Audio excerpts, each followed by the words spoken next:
Welcome to Scion Godsend. We have only a single announcement, and that is that Realms of Pugmire 2E is currently on Kickstarter. They are sitting at $42,390 with 17 backers. I'm sorry, with 679 backers with 17 days to go. That would be insane. 17 backers would be nuts. However, the Realms of Pugmire fandom is quite large and quite loyal, so I wouldn't surprise me at all. They have unlocked a number of stretch goals, currently sitting with their most recent unlock with a Realms of Pugmire Jumpstart PDF, allowing you to have an introductory scenario to the new game, with ready-made characters and a set of basic rules for the overview, allowing you to jump right into the game as early as possible. Their next one up will be digital wallpapers and virtual tabletop bundles. So, with 17 days to go, there's plenty of time to go over to Kickstarter and check out Realms of Pugmire 2E. But that is all I've got for announcements. Yeah,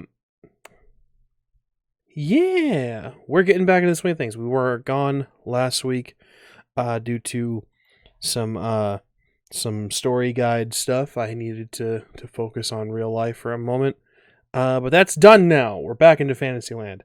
With that, let's go ahead and jump into meeting our players, shall we? Hey guys, Charles.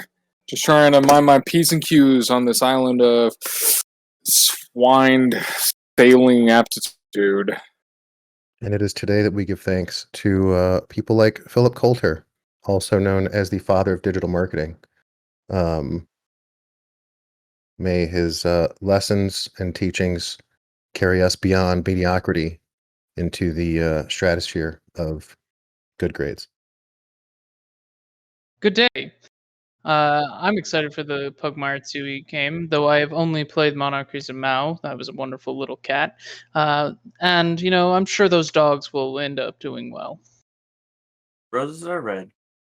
True love is rare. Booty, booty, booty, booty. Rocking everywhere. I feel like that was vengeance for me just speaking song lyrics during the intros of the D&D game. No, I love that. That was great.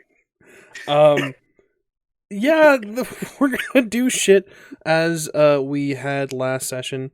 Majin has departed. We wish him very well. The player himself is still with us, of course. He's still in other things, but Majin's story is another chapter for another day. For now, let's dig into the bulk of our novel that we've written together and see what happens on today's episode of Scion Godsend. To the window, indeed. To the windows and to thine walls. Gregor. Yes. All right. So last session was pretty okay. Gideon wasn't satisfied with tricking the fish folk, so we proceeded to get them murdered by their vengeful god. Classical Lovecraft stuff. Fortunately, we were able to get out in time. By the skin of our teeth, because I managed to get him to stop for like 10 seconds before he started his rampage. But Father Dagon's gonna do what Father Dagon does. Anyways, we made our trip over. We had we were calling him Chum, right? We had given Chum a job. Sorry, I'm good with memorizing events, bad with names. Got to have a hole somewhere, right? Anyways, got Chum a job on the ship. He can leave whenever he wants, much like any pirate vessel. We aren't gonna hold him here forever.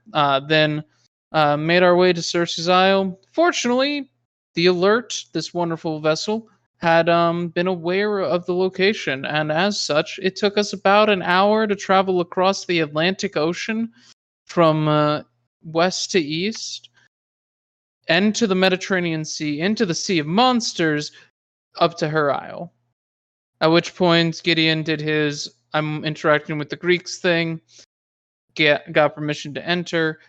Some random sorceress teleported onto our ship, and we were going to execute her until it turned out that it was actually Charles's, I don't know. You aren't banging, so I don't know. His obsession, the person Charles is stalking, basically. except for he's doing it backwards, having her follow him. Yeah, we were. I believe Gideon had achieved passage for us and gone on without us onto the ship or onto the island. And we were going to disembark when we ended. Unless I'm wrong there. It's been 2 weeks, and I keep this in my short-term memory most of the time. That's Not all a right. I problem. believe we had spotted it was like a hut or a house or some sort of villa. Gideon, you spy her palace as the trees seem to move. You Or had crash pad. made your way across the ice bridge that you've created. One of the Thalises has alerted Gregor and Charles, and you two, I believe, were indeed about to disembark. All right. Were we taking your subject with us, Charles? Did you want to do that? Or leave her on the boat, on the ship? Your pet hostage. No. Listen, we aren't a motley crew of terrorist hooligans here. That's not us. That was those other guys that just Are we happened to look like us. the baddies? No. I ask myself that every goddamn game. No, we're not the baddies. And you know how we know? Because if we were the bad guys, we wouldn't be the protagonists. I don't think that's how that works. Isn't it crazy how the good guys always win in history? Yeah, I know. What are you guys doing? Please. We all disembark. We're gonna leave the girl here because she's mundane and probably gonna get fucked. Yeah, Charles just gonna do a gainer off the boat. Okay. I assume the ice bridge is still there. We'll disembark that way. Excellent. Charles, your companion asks you, so am I supposed to just stay here on the boat and wait till you guys get back and then you guys will drop me off back at home, or? Yeah, probably. Are you guys going to be good? What do you mean by that? Like, are you guys... You mentioned, like, this is like a witch's island? That would be fine. Worst case scenario, we all die horribly. I get the boat then, right? If the boat accepts you. Okay. Do yourself a favor, don't die on it. Chim Chim will be here. He'll keep you company. Chim Chim hops over and kind of tips his head in a little bow. She just says, okay. Left in the care of a monkey. Very cool, very cool, very cool. And a ship. Your friend freaks me out. I'm going to go back below deck. She walks below deck with Chim Chim. You can see Chim Chim, as she disappears below deck, is already kind of eyeing her pockets.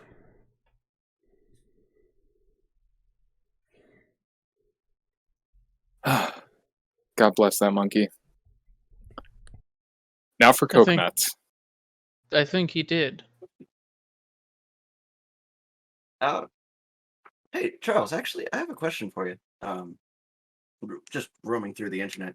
Do you think coconuts are mammals? They have hair and produce milk. Do they give birth to live young? Still under observation. Could they just be like mammal eggs? They could be. Those are platypus eggs, Charles. They don't look like coconuts. What if mammoths laid eggs and that's what coconuts are? Then they wouldn't be falling from trees. But what if a mammoth got real promiscuous with the tree? I'm fucking losing brain cells. We're going to cut from you guys over to Gideon. As we make our way. Yeah. As you guys continue across the ice bridge having this fucking insane conversation. This is how Greek myth starts, just so you know. This is how Greek myth What starts. if I fuck a coconut tree? Unironic. A goddess will spring out likely. Goddess will spring. And Gaia wept. The oldest passage in the Odyssey. You're just supposed to milk them. This is gonna be one of those days. Directions unclear. Now I got my dick stuck in a coconut. Gideon, please, what are you doing? Gideon, who is wholly serious and not at all concerned for the sanctity of fruit mammals, and who has disrobed, and well, not disrobed, but like removed most of his regalia, his greaves and such are bundled in his cloak. Will continue making his way toward the domicile that he viewed from the bottom of the hill, barely aware of the conversation taking place yards behind him, the prattle of his, friends. Excellent. You make your way. Just for clarity, what did he call it? My I'm talking to Greek gods thing. That's the actual. That's what that action is called now. Yes, I'm going to go do that thing. Yes. Talking to the Greeks. Talking to the Greeks thing, right? That's what I'm writing that in my notes. You make your way, and again, as the trees seem to part, giving you a clear path up a hill.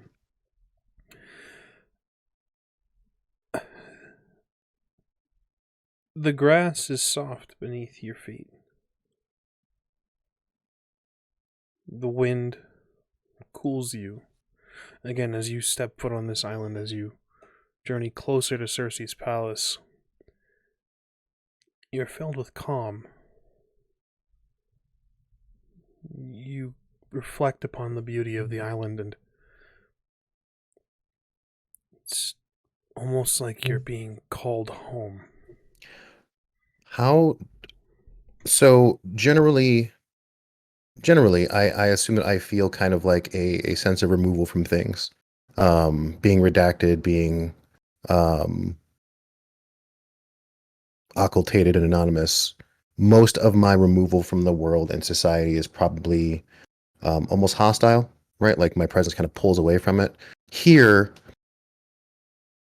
is it the opposite? Like this, do I just not feel any eyes anywhere? So, what happens with you being removed from the world, you aggressively pull away. Your very nature is to aggressively pull away, to separate yourself. Without attachments, you've only recently just taken on attachments. But those are attachments you've made. You've made an effort to be a part of people's lives. Even these friends you're traveling with, that was a conscious effort. Because you are redacted from the world and you are an absentee as you walk through it, the world doesn't really care. The earth, the places you walk, don't care that you are not a part of it. And that is a sense of it is because why would it? It's the world. It is reality itself. Whether you agree with it or not, it doesn't matter. This place welcomes you. This place wants you to be a part of it. It's happy you're here. And it invites you in with open arms, which is likely a new feeling, Gideon. Oh yeah, this is new. Lots of new stuff going on. But you said it's inviting. It's not like invasive. So I'm not feeling like an invasion of my senses. No, not at all. Your mind is your own. Your senses are your own. You just feel a sense of warmth and acceptance.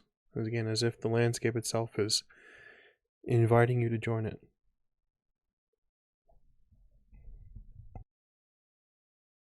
All right. Then once I get to, I guess I will continue my passage. Chin held high. Kind of tuck the. I was holding the parcel in kind of like a formal fashion, but I think I'll just kind of tuck it under my arm, like it's nothing, and settle into a stroll. Understood. You make your way up the hill. Gregor, Charles, Thalis, are you rushing to catch up to your friend? Or are you going at your own pace? I try to catch up with him because I've read the Odyssey. I know that this island does time magic bullshit. I don't want to catch up haven't. to him years later. I'm gonna make doesn't matter. We're gonna catch up to him. But I've never been on an island before. Walking fast. Yes, you I've have. never had the chance to explore an island before. Yes, you have. You've been on Manhattan. Come on, What? That doesn't count. that's an island. It is. I want to see what kind of wildlife there is here. I want to like Oh yeah, they're all over. All over jump from social tree to media. tree. Okay, fair, but you don't have Chim Chim, so you're gonna get lost. So stay with us. If you want Let's to see go. people jumping from trees in Manhattan, I've got some substances that'll help make that happen. What? We can go back. That was to gonna help you Manhattan. see people jumping from trees in Manhattan, and Let's do you it. did jump from tree to tree in In Manhattan. both senses, Don't- really. Don't act like you didn't. You physically seeing them jumping from tree to tree, or just you seeing them jump from tree to tree. I got both. All right. You know what? There's only one way I'm going to make this without like just divulging into my want of exploring this island. Dallas, make this interesting and pocket sand me. All right.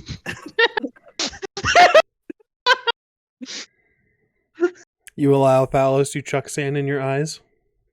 I love not what Dallas. he's- That's not what I'm talking about. Oh no. The pocket sand. Whatever kind of powdery magical product I can pull out of one of my pockets. Yeah. You have Yeah, Master of the World. you have that. Not quite sand. You have you do have Master of the World. If you'd like to use that now, you can determine. I would. Dallas, what You you could got in your also- pockets? You could also perform a marvel, right? Imbue could. one legend to make an item appear until you unimbue the legend. The Marvel. Or you could save yourself the Marvel. Just use Master of the World. We're gonna go into a new field when we talk to her and go in her house. True. This is. You're not. Yeah. It's But don't Charles, I you're not back wasting after I it. imbue Charles, there's. Well, I'm imbuing it, so I'm not really wasting it, am I? yeah, but you're not gonna have it as long as he's high. And then if we end up needing a fight, you're gonna need the legend. Or a flight, you're gonna need the legend. So I don't recommend that one. It's a little overkill to do a legend It for is a little cocaine. Is it though? For Thalis, it is. He can acquire. Depends on how cocaine we're- pretty easily. Yeah, there's that. Don't give the monkey who wants to be calm Coke. Can we just not? All right. Can we all not? right. Can we not give him like an amphetamine? Is that okay? I mean, Thalos, Just sorry, for- maybe do you- it's just, what do maybe you it's just have the in your player's pockets? appearance that made me think that amphetamines were a good idea. The let's next 3 see. hours. Let's see. Okay. Question here, because this is going to determine my thing here. Do you want to be hyped or do you want to see things? Calm him What? down. Just give it all to me, Dallas. Okay. Calm Alright. him down. I want it all. You know what? I want to see how this dude is on DMT. Let's hook him up with some of that. The Master of the Okay. The use of Master of the World allows you to determine up to 3 points of complications or 3 points of enhancements. DMT is going to be a -3 complication or a +3 complication, I should say. Okay. To You know, for those Charles. staying at home. This is going to be okay. First of all, let's determine, because DMT is a very specific. It's a hallucinogen. It is a hallucinogen. It is also a very specific type of substance. Okay. But with Master of the World, you are a god. You can produce this. We've already established your backstory and your ability to acquire rare substances in strange types and strange forms. So DMT could be a powder if you so choose. That would be nice. Okay. You pull out a pocket full of this little plastic baggie of powdered Didn't have a DMT. plastic bag, so. You can crack it in your hands and just. Do you do this? I do. Excellent. Charles, do you accept this? Yes. Absolutely. So you breathe deep the powdered form of DMT. Gregor, you watch all this go down. The moral compass is Charles, and Charles is okay with this. Therefore, it's okay. Yep. I will detail, Thalis, unless you let them know what this is. Only you know what this is. I mean, he pretty much came to me and was like, "Hey, fuck me up, caffeine cleric," and ask and ye shall receive. So, I like, yeah. So as said in chat, somewhere in the world, the bag disappears from Joe Rogan's desk. he my didn't God. need it anyway. Charles, for the time being, you are at a minus, or you're at a +3 complication for any actions involving your mental attributes. You are someplace else. This is not going to affect you physically, except for maybe dexterity. An argument could be made, but we'll get to that when we'll get to that bridge eventually. Yeah. You are on DMT on Cersei's Island. I mean, with nothing, you might have the first Charles ego death. Like that could happen here. I would like.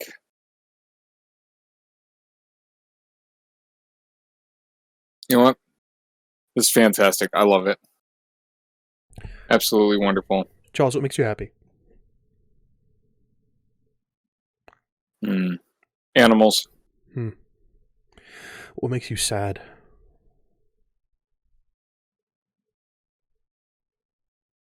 Being left alone by his friends. Charles, what makes you angry? Feeling like he's being used by his friends. Or someone he trusts. Charles, what's your deepest regret in life? And as you think about that particular question, the rest of you all rejoin Gideon. Charles, it immediately starts to take effect, and you are just kind of walking, seeing the world shift around in colors. You see insects a little more clearly, and you feel a connection as you walk with this place. This place is very welcoming, and you're happy to be here. You could summon your cloud, you could make this journey a lot quicker, but then you would have to leave the ground. And why would you leave the ground? It's so warm. You find yourself kicking off your shoes if you are wearing your shoes. And you feel the grass beneath your feet. It is soft. It tickles a bit, but it's not overly aggressive. It's not the type that you would run from or shy away from. It's comfortable. It's part of you.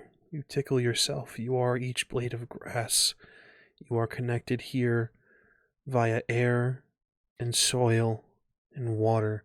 You begin to reflect on the alchemical components of your body. You begin to reflect on everything that the world is made of. The 5 key elements that your father once told you about.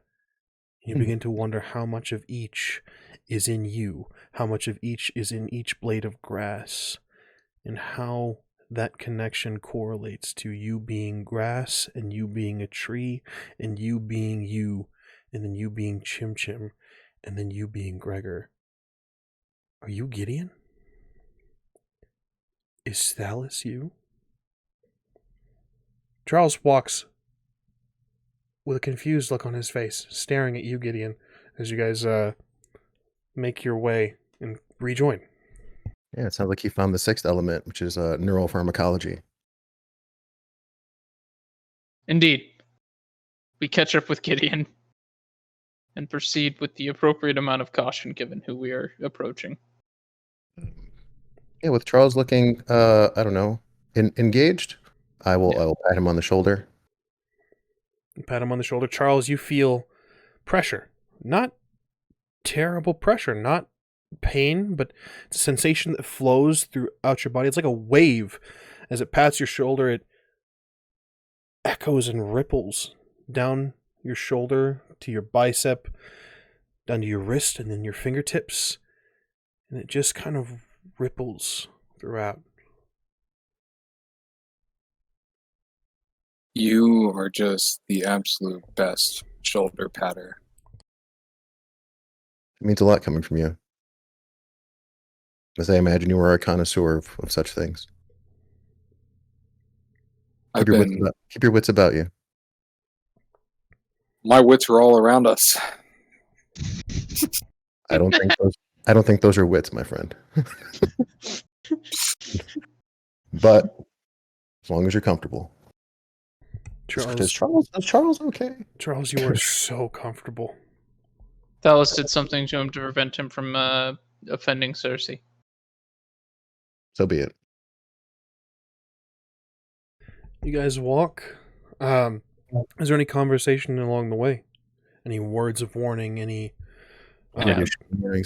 I got nothing else. Well, I have no idea what to expect. So. All right.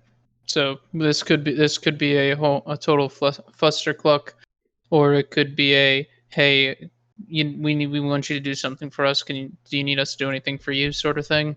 I'm willing going to accept a job from her. I'm going to be as honest and diplomatic as possible, as I have no other alternative here. Got it. Thalis, you're a talkative, savvy sort. You're muted. So I'm told. Right. If we start to say something that seems to be offending her, please stop us and rectify it. Shouldn't be a problem. All right. I think that's enough. We have a plan. We have everything. If Charles starts to go crazy, Thalis, please extradite him from the situation. Using a Thali. I would like a cunning and whatever skill you guys would need to notice something. Whatever you feel is prevalent. Charles, again, you are overcoming a +3 complication, so we'll get to that. We'll get to that very shortly. Is this something that is attempting to? If it's something that is hidden, then I would be using subterfuge. By all means, it is relatively hidden. Yes. Can I use I'll use subterfuge too then. Same.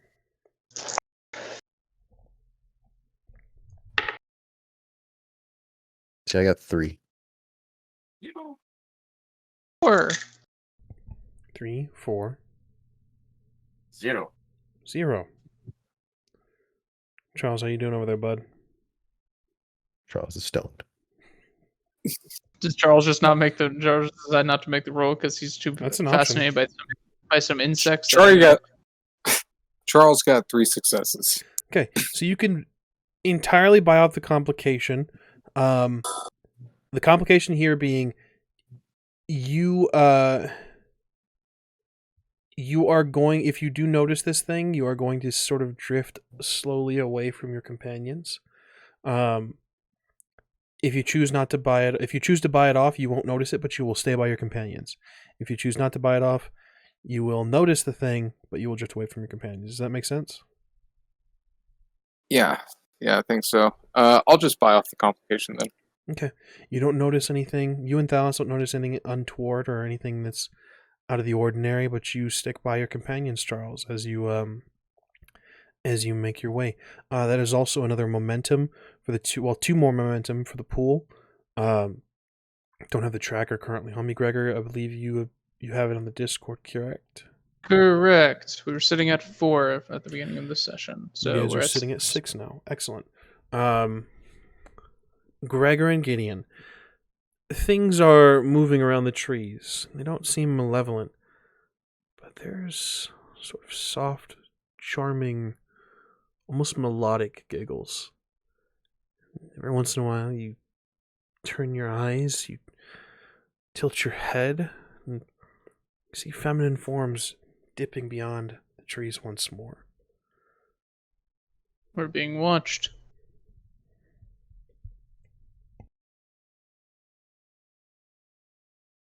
Makes sense. Likely her followers. Do you know anything about them, Gideon? No, but I would assume that we've been being watched since we landed. Yes. But they're actually coming out to see us. Considering she is a powerful sorceress and or demigod, the fact she sent people to see us, or that they're actually watching us, implies some degree of either extra security, as she could have viewed us through magic, or a complete and utter disregard of any threat we could pose, because she didn't need to use magic. She didn't want to waste magic on us, waste resources of that nature on us. I also imagine they don't get many visitors. But you never know. Probably. What in the world are you guys talking about? Charles, Cersei's Charles, again, you don't see anything. Focus inward. If something is there, you will feel it when you will see it and be aware of it whenever you are required to. You will feel it and understand it when the time comes. And when time comes, it wouldn't matter anyway. By the time you see it, you'll already have understood it. It's fine. They're complicating this and they don't understand. It makes you kind of sad that they don't understand. Your friends deserve to understand.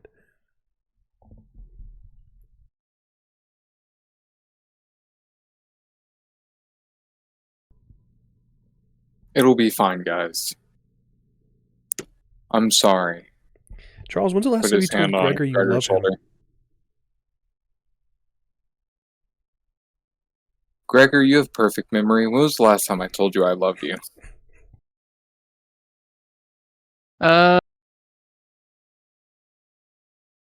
It hasn't been soon enough. I love you, Gregor. Give him a big hug.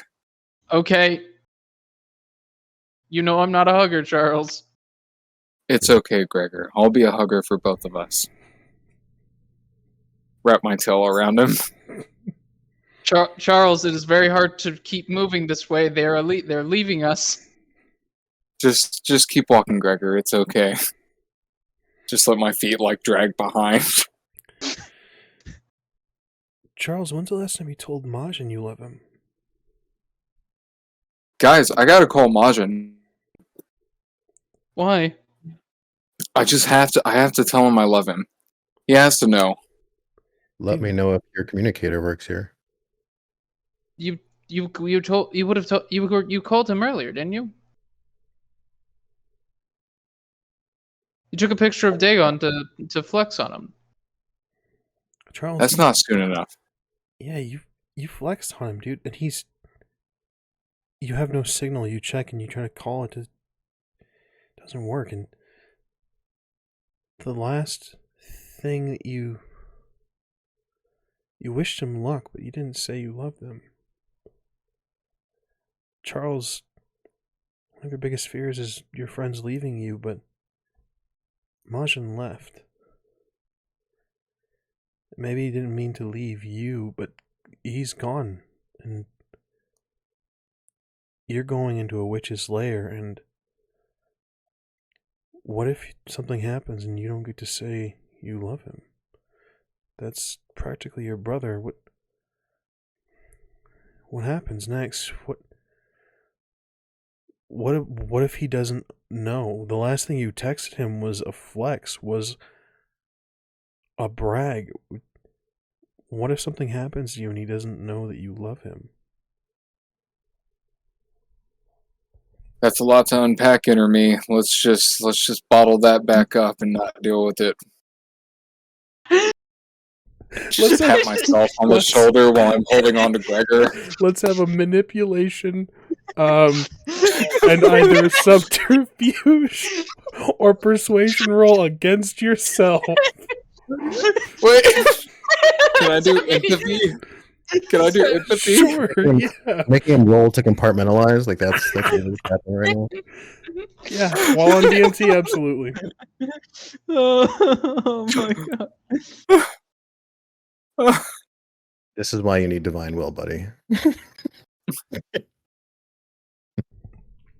I got 5 successes. Little boxes. Yeah. Yep. You. It's fine. It's fine. Nothing's gonna happen. You're gonna be able to see him again. You're gonna be able to tell him you love him. You know what? The moment you're done with this island, you should probably do that. You know. And I mean, the last one of your biggest things was being able to tell your mom how you really felt, and you know you don't want that have to do that all over again to journey into the underworld to tell Majin that you love him. So you know what? That'll be something for later. Something for later. You just push those feelings deep down. Very difficult to do on DMT as things kind of bubble forward, but you just push past the volcano erupting inside your soul and you just force it down past the magma that is your emotions and let it sit in the core. I'm sure nothing is going to happen because of that.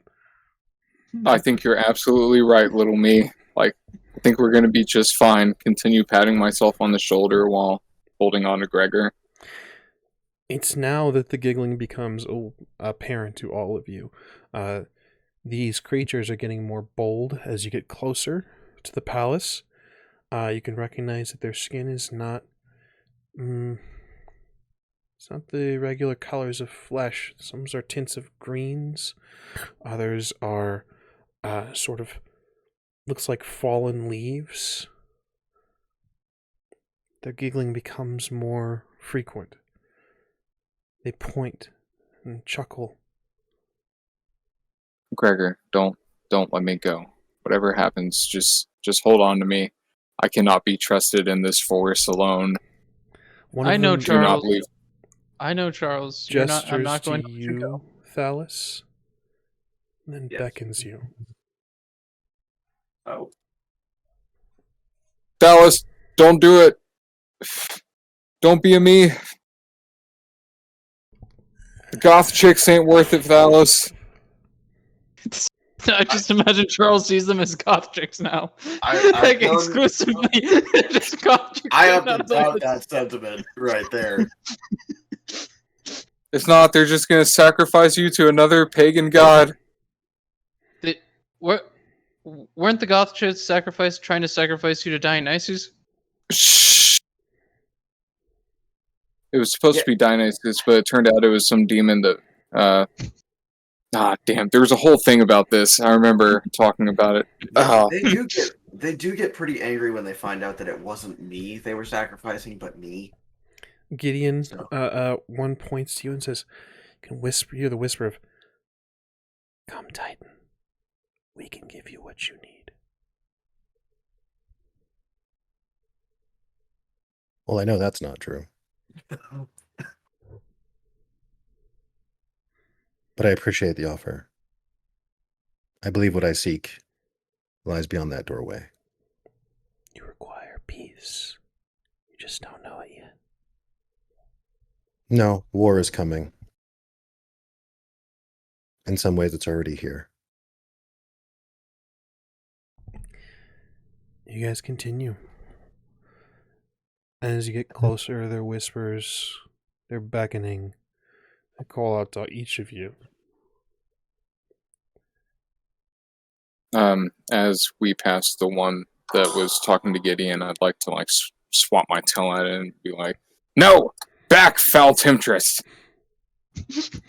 As you swipe your tail, it briefly just brushes against it, and you can feel like your hair stand on end.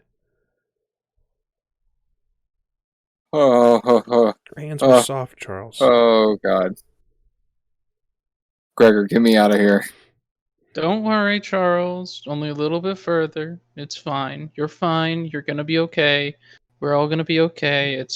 They're just temptresses. If you really feel the temptation, just cut it off. What? Charles, now you are... If you want, I'll cut it off for you. I want Gregor, no.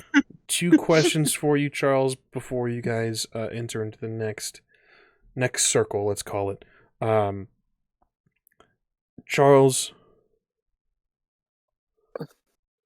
what makes you the most sad?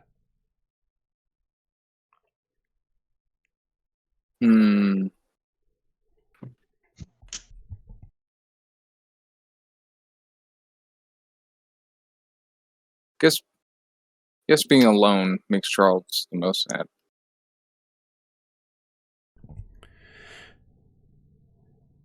And then the second question, Charles, what is your biggest regret? Losing his temper when he was trying to reconnect with his mom. You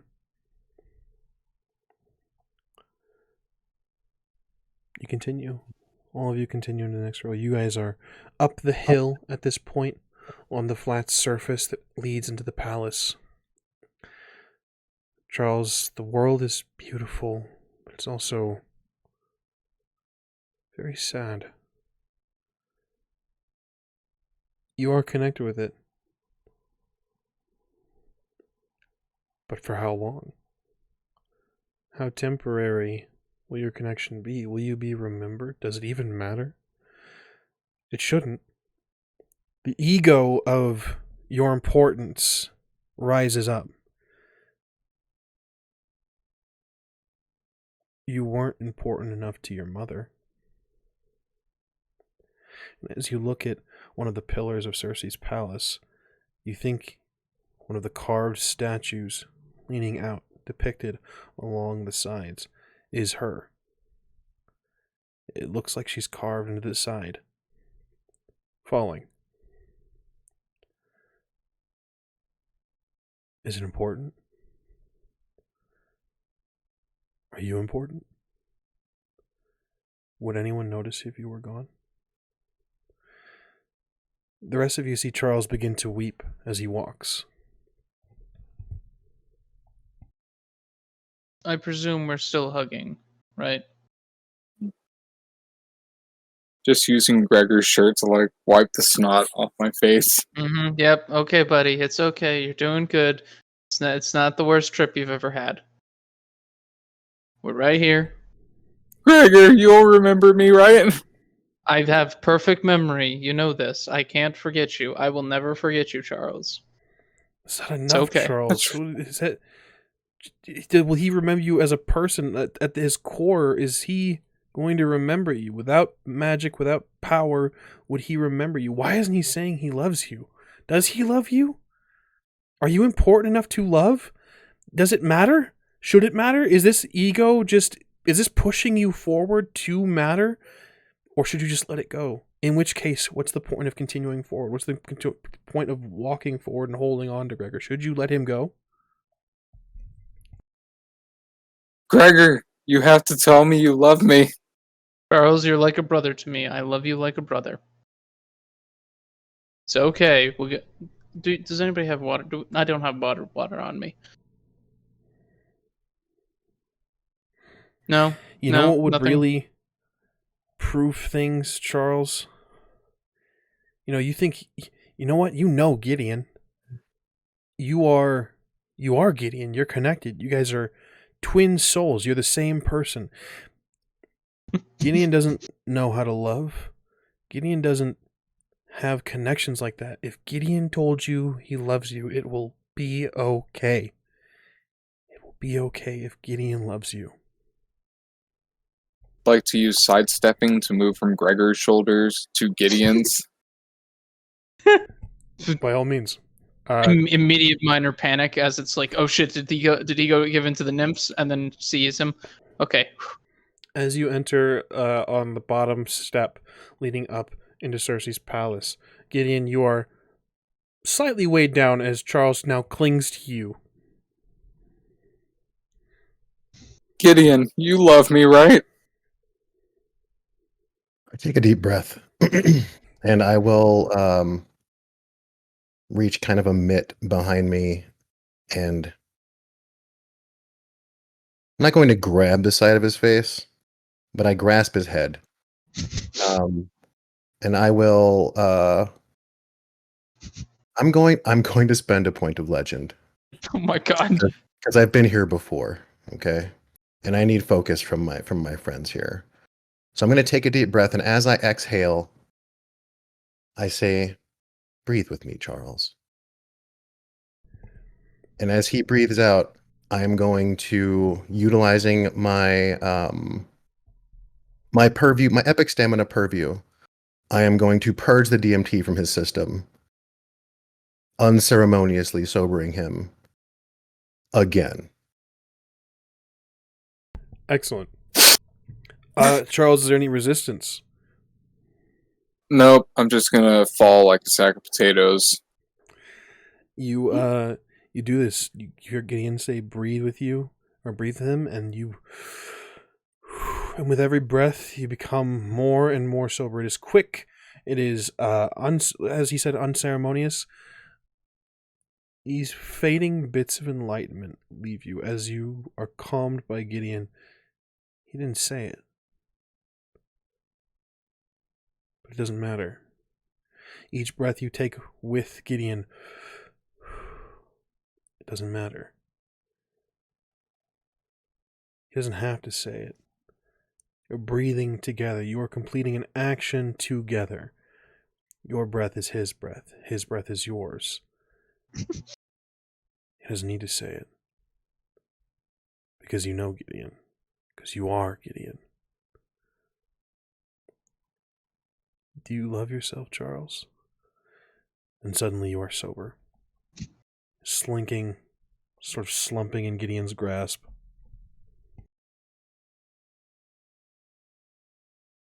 I'm still holding on to his head. Just letting my feet drag at this point. You drag Charles by the head. Gregor, Thalis, you follow behind. The women, these nymphs, fade. You journey up the steps of Circe's palace. You enter. It smells of incense. It is cluttered in here with pillows and blankets. It dips down into the center and it just looks like lounging.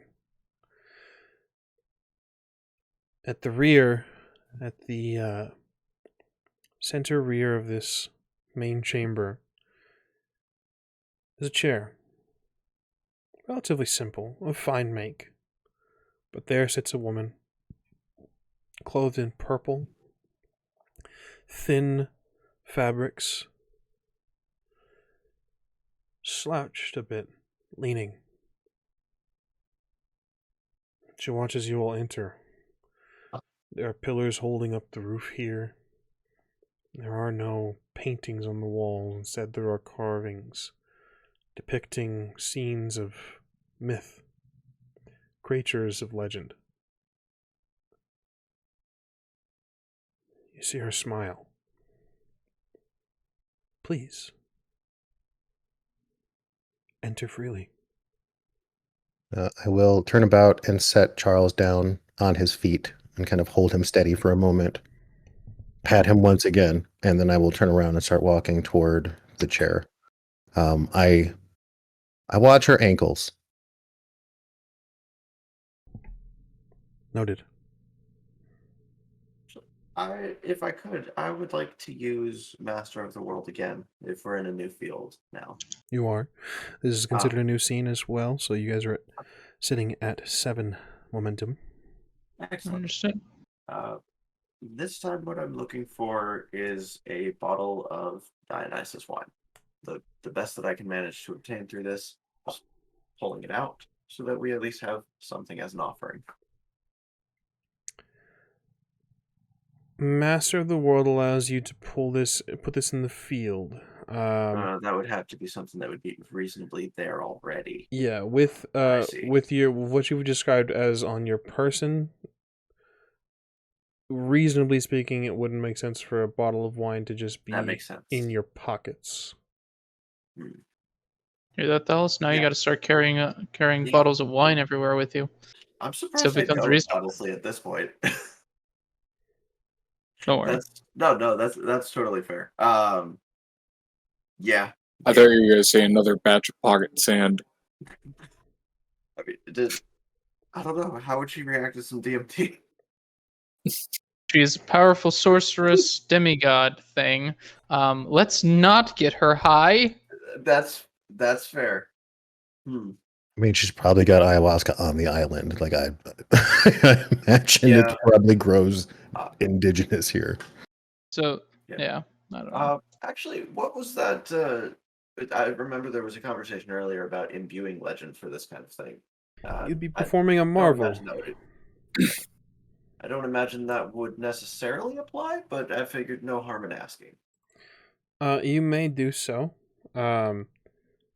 If there is a specific boon you want to emulate, or if there's something in the Marvel list that may help with this,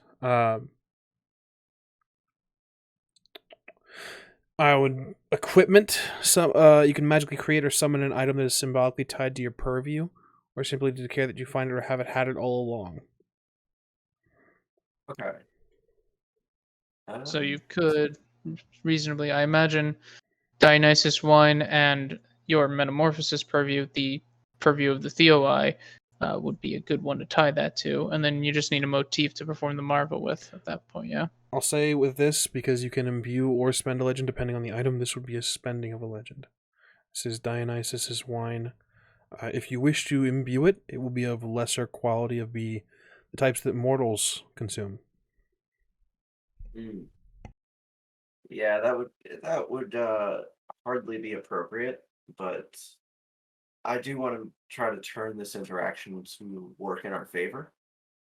So I'm gonna go ahead and spend the legend for that to be able to produce that. Now, the mention of a motif, like what exactly does that entail for So this? in order to perform a marvel, it is tied to a motif and the purview. This is to detail how, like these are the limiting factors basically. So if you would not be able to use, let's say, epic strength to do this. How would that tie into creating an item? I see. So choose what purview would best fit this and make an argument for it, and then the motif of usually it's your Pantheon motif, which with a Theoi, I wouldn't see too much of an issue with it. But let me double check that Theoi is Pantheon motif.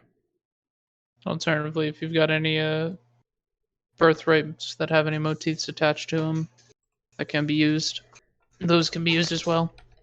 The only one I have there is holding the dark at bay, and I'm not sure if that fits here. I mean, it is Cersei.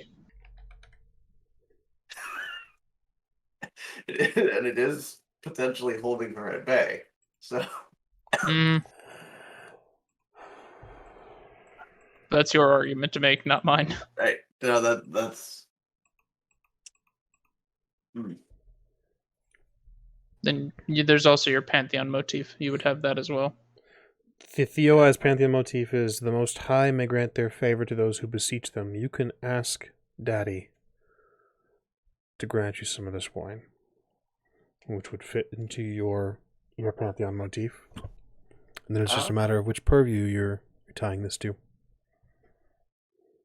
Let's see. So I've got 3 purviews to work with here. Metamorphosis being the Theoi one, and then Chaos and Wild. I'm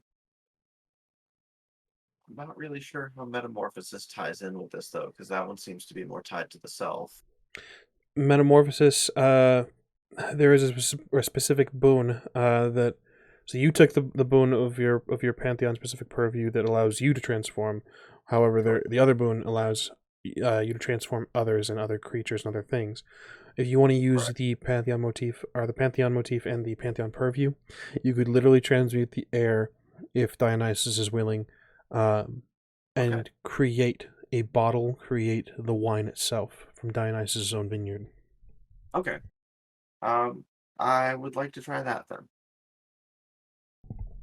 You perform a marvel before Cersei's eyes. You pull from the air the specific atoms and molecules needed to create glass. Thalis, take some narrative control. What does this bottle look like? Well, so I imagine just kind of sand, the sand coming around, forming, or more perhaps the atoms themselves taking on the appearance of sand as it forms that. This would definitely not appear like an ordinary wine bottle in the sense it would be much more extravagant. Something almost like something you would give at a wedding or something of that nature. Something very fitting of a formal occasion, since we are coming to her home, uh, uninvited, I might add, um, if I recall correctly. So, wanted to bring something very a very decorative bottle, very fitting for the occasion. Understood. You craft a fine wine bottle. The bottle fills bit by bit with wine. You can almost hear your father whisper, "Do me proud." Potential business partners are always good to make. Do my best. You cork this without the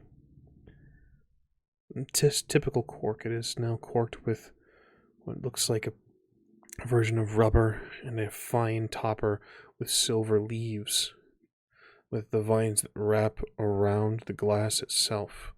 You've crafted a fine tribute, Thalis. Gideon, you are approaching the chair. Charles, Gregor, what are you two doing? Following Gideon. Good. Stand near the giant man with fist of fire. Charles? I'll go with Gideon. Just tagging along, looking at the floor, contemplating life. Universe and everything. You move through this space. Thalis, you follow behind with your tribute. Do you walk around the center portion, the inlaid area with the pillows, or are you walking through? To present the offering. Well, all of you, really. Depends on Gideon, because I don't know the traditions of these people. For all I know, if we go around, that's considered rude as hell. Because how dare you not go through my lounge area? Alternatively, it might be the exact opposite. So I'm gonna let the Theoi people take the lead here. Given I was the DOI connection, would we know? I was told Sorry. approach. Say again, Gideon. You cut out a little bit. I approach. So I will approach. Excellent. You move. Most direct route. Soft. Again, Gideon, this is a new feeling. This place, more even than just the shoreline, invites you. How comfortable would this lounge area be? How soft do those pillows look? When's the last time you relaxed? I guess as I leave, well, as I kind of am leaving the lounge area to move further in, I will take the parcel that I'm carrying and put it on the edge of like the furthest couch closest to the chair. Understood. I don't make a show of it. I just put it there. And as I continue to walk, I will do so with my hands low and open.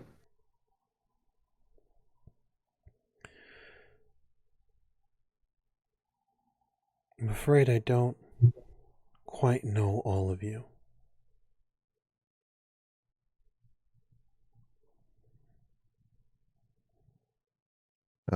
Gideon will speak up.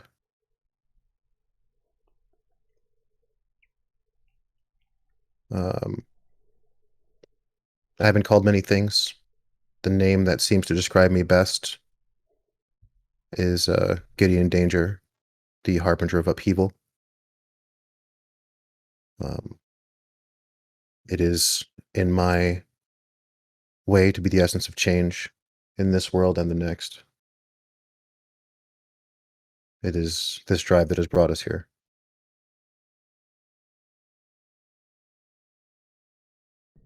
With us also are a number of other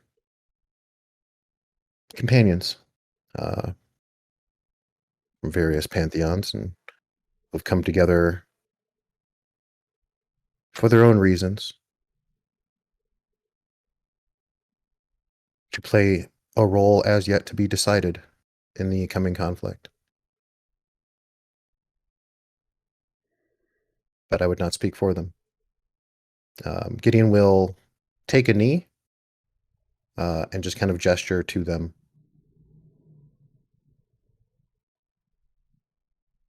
If Gideon's kneeling, I'm kneeling. Like I said, I'm letting the Theoi lead, so I'm not going to take the initiative to give my name. Hi, I'm Charles. And I'll get onto my knee after Gideon. Yep. I too will take a knee while presenting the wine bottle. Saying, so as not to be rude, an offering for appearing before you without invitation. She flicks a finger and it disappears from your hands. Now place at a small table by her side that you're sure the table wasn't there before. She says, "A fine offering for dinner. And might I have your name?" She looks to the two of you. Gregor, Thalis. I am Thalis.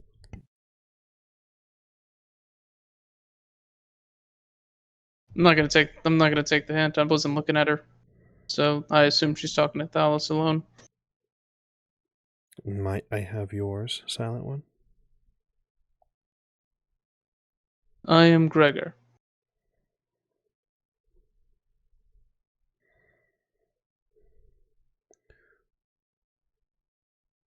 Speak plainly. Why have you come here?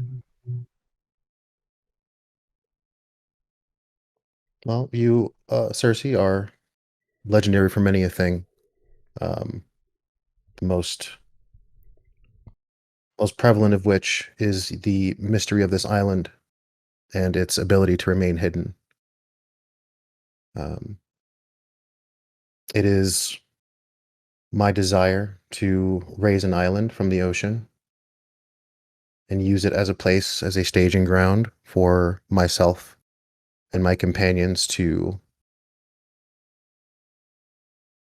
facilitate our place in the ongoing struggle, the conflict between the factions at play here, this war, which may or may not concern you. I would not pretend to know where your gaze is aimed, nor your intentions.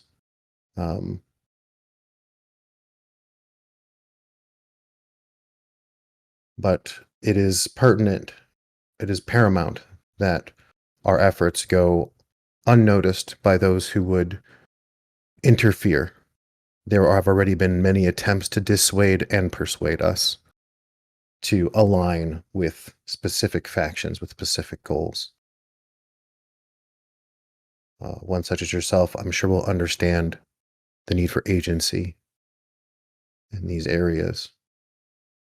We wish to act of our own accord, and so we require a haven from which to operate and protect objects of power, keep prisoners if necessary, store lore, and consolidate our following if need be. And so it is the gift of occlusion that I have come here seeking. And if not a blessing direct, the means to do so. And I have come prepared to pay the price. I continue to look at her ankles. Is anyone looking at her face? Gideon, you've made very clear that you are staring at her ankles. The rest of you, have you looked her in the eyes? I get hit by your laser beams. I would have looked her in the eyes whenever I said, "Hi, I'm Charles." Mhm. I was Following the keeping my Theowise eyes example. downward as well. Say again, Thalos? I said I was keeping my eyes downward as well. Okay. Charles, you're the only one that noticed her eyes are, aside from her lovely hair and the allure of her voice, her eyes are the only thing that really depict something different. They're flashes of gold. Light seems to emanate from the irises themselves.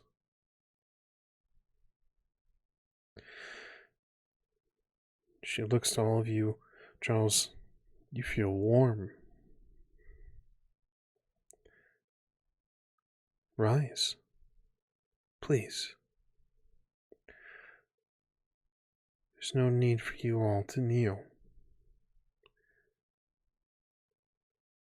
Your terms have been heard. I hear your request. I have a few questions of my own. I hope you find our answer satisfactory. So do I. You ask for help in a coming conflict, but I don't know yet your role. You are not gods that I know.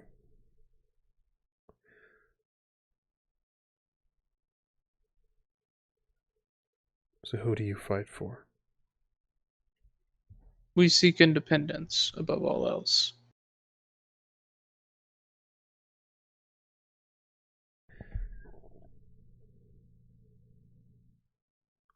There would have been a time where I said that I fought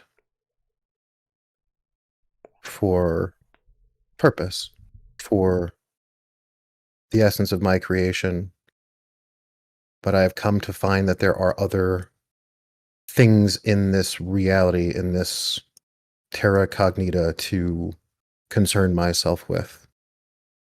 I have identified with a number of unbound, those cast out from society or who find themselves oppressed by it, who cry for change, who cry for disruption of the collective power structure, the rigidity of states and religions, pantheons.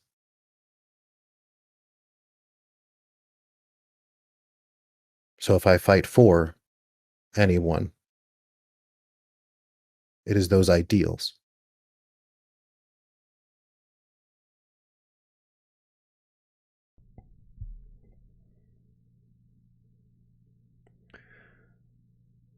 Gregor and Gideon, are these answers honest?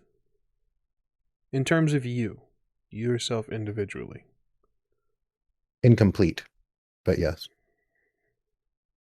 Mike, There's something left off the table. as of right now, yeah, I'm going based off of what I believed we wanted when Imagine was here. Gideon, I'm going to require a subterfuge roll. I'm not trying to lie. It doesn't occur to him to... It's not a part of his story he's ever shared, so he's never been inclined to share it. Mm-hmm. So he's not lying. Indeed. Some sort of role. She is prying for anything you may be leaving off the table. Anything that you may not be saying. So, if subterfuge doesn't fit, Is she asking? I guess I'm asking, like, is she asking? Like, what is she asking me? She's not if asking she's prying anything. She's reading you. Yeah, she's reading. She's searching you. Yeah, he's not. I wouldn't say, again, Gideon is doing his best to not put up any fronts. If there seems to be a kind of a dead space in the air, well, if she can, if he's feeling her, Helios gaze on him, because it's kind of hard, even if you're not looking at her, then it will probably occur to him to say more. Okay. Because there was, like, his original quest is still in play. Like, it's still important to him. It has just been kind of, it's wrapped now in this kind of greater agenda. I could see integrity, because this Sure. is just to see if she's noticing if you even really need to say anything more. Okay. Integrity. See, I'll go presence and integrity. Understood. It's a Again, real you easy. have 7 momentum at your disposal as well. No successes. Damn. No successes. 8. The track is full.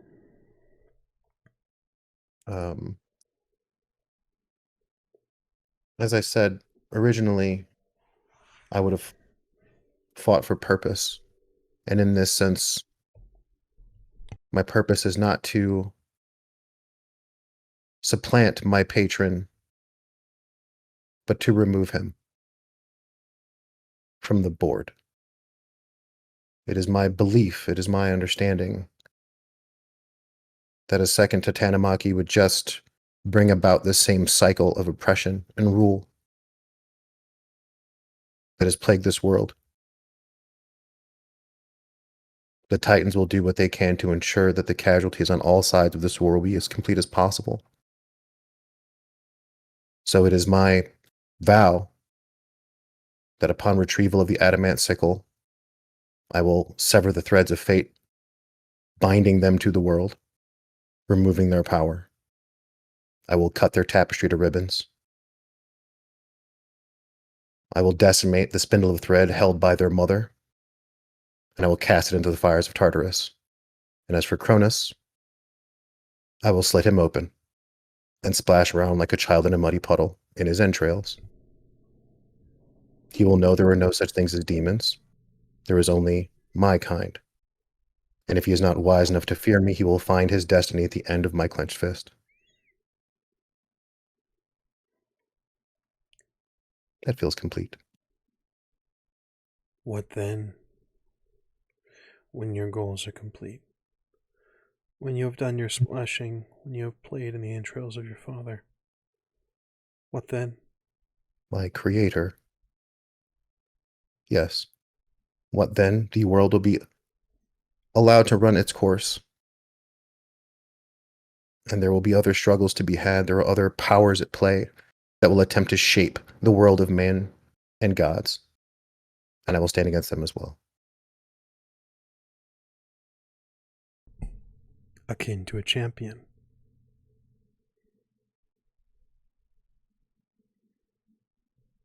Perhaps. I would never feign to call myself some sort of paragon. I'm not looking to rule anyone. I do not wish to subjugate or secure worship.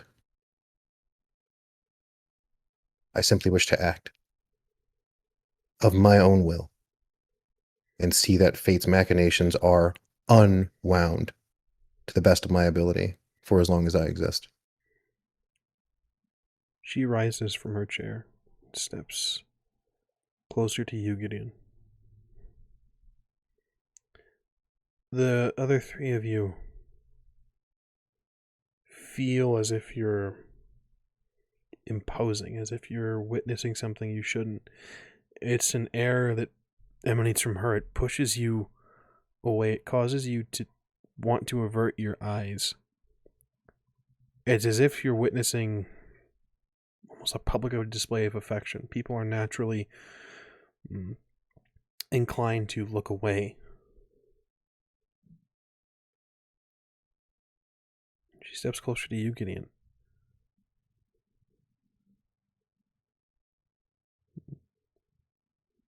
She touches the side of your face.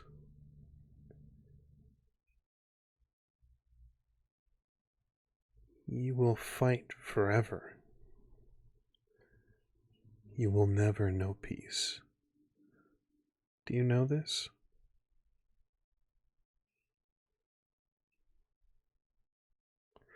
Wouldn't it be easier to just stop?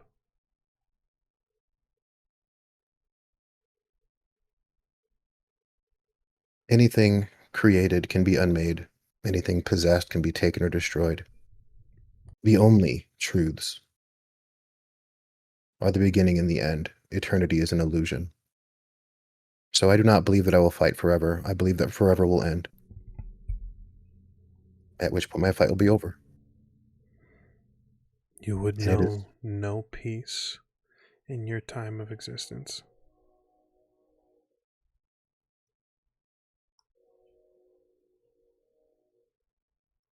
I do not seek it or pretend to crave it. It has not been a gift that I have been given, and it is not one that I would be willing to accept, knowing that it is offered in place of the sacrifices I would be making.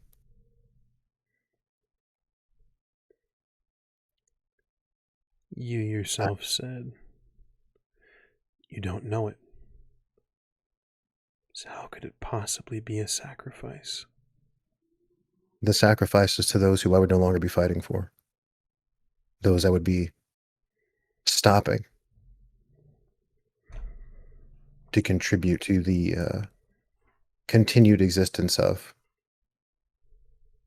Not everyone possesses the capacity or the power to shed themselves and others of the tethers of oppression.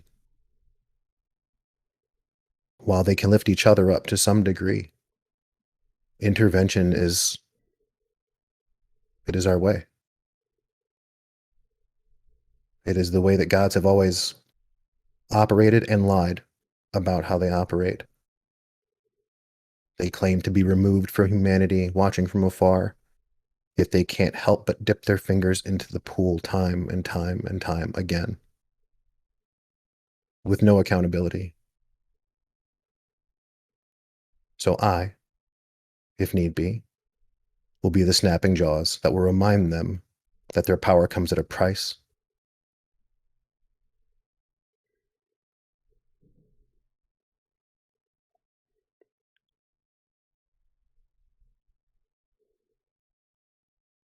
And yet, you don't fully comprehend the price you are going to pay. Only that I'm willing to pay it. For now, I hear your request.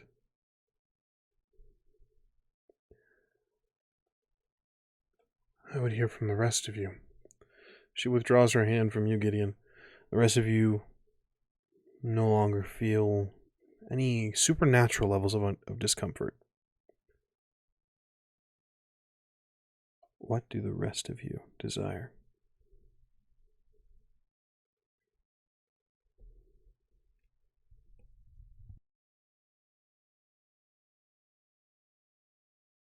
I want an adventure.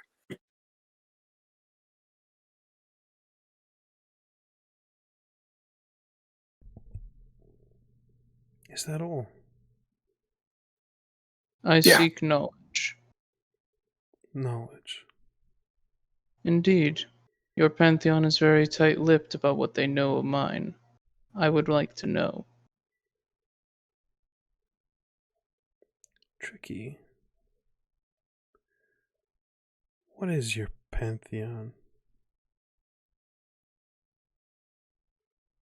There is no proper name for us. We are the ones who are not scented. I don't make eye contact with her. I don't look her in the face. We are unscented. We are forgotten. But we are there. In the back of people's minds. I think you know. The dreamers. The dreamers interceding in the sleeping world, yes. I know you well. That is unsurprising. Crave knowledge. I am willing to give knowledge in return. Fill in holes where you do not know, in what you do not know. And if my knowledge is sufficient, and beyond what I ask, perhaps that can be payment for your services in obfuscation.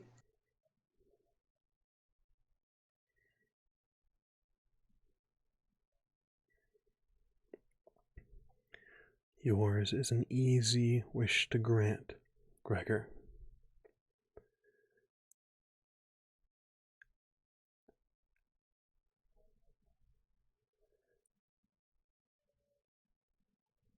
An adventure, on the other hand. For what reason? Why? For fun. You seek pleasure, joy.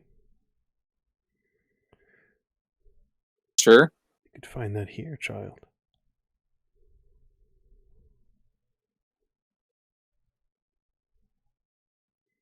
But then I won't be with my friends. Did you not find mine satisfactory? She flicks her wrist, and the doors of this main chamber swing open. The nymphs stream in. Beautiful women tied to trees and nature. Gorgeous creatures beckon to you, Charles. Prepare to cut it off.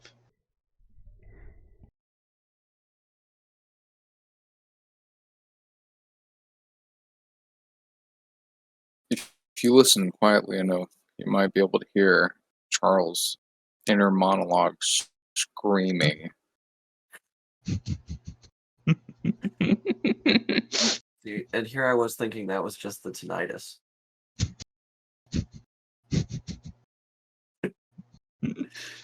No, that's not the that's the adventure I source. want. That's the source of tinnitus. That's the source. This moment. You've already tied yourself and shackled yourself and been shackled by others. The nymphs drift closer. They intercept between the rest of you and Charles. They step between you, Gideon, past you, Thalis, and in front of you, Gregor. And they begin to trace the lines of your jaw, Charles. One sits at the steps and tugs playfully at the anklet that you wear. Cersei speaks and says, I could remove those shackles if you stay.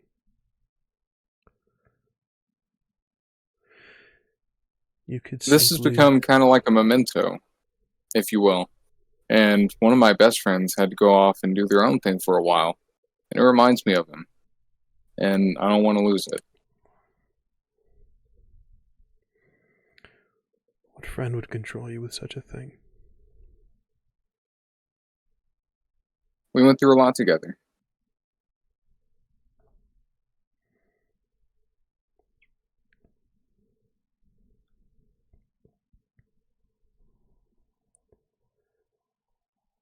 And what if that is my price for your adventure? Then I don't want it.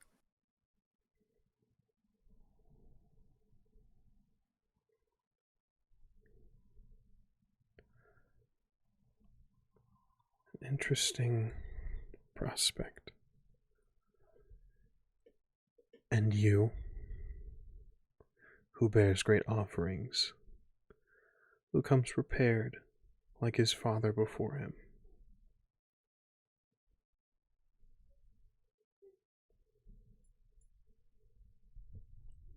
I suppose, in a way, I seek knowledge as well, but not of the same sort. More of a knowledge of both myself and my place in all of this. For as long as I can remember, I thought I knew these things. And I've come to find that the more I learn, the less I found that I actually did know. And I seek to fill those gaps.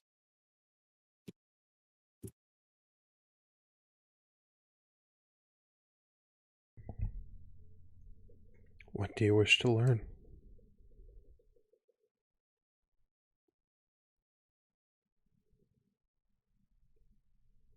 recently I have found that things perhaps were not what I thought them to be. I suppose the appropriate term would be sibling. You know, if there's a more accurate one, it eludes me. Had revealed to me that our father was perhaps not as he was to him as he was to me. And with that, I'd like to know what else it is that I don't know about him. As I was created directly from him, much of what I thought I was stemmed from that. And moving forward, I would like to know more about that, as I feel that, whether I like it or not, could play a role in who I am.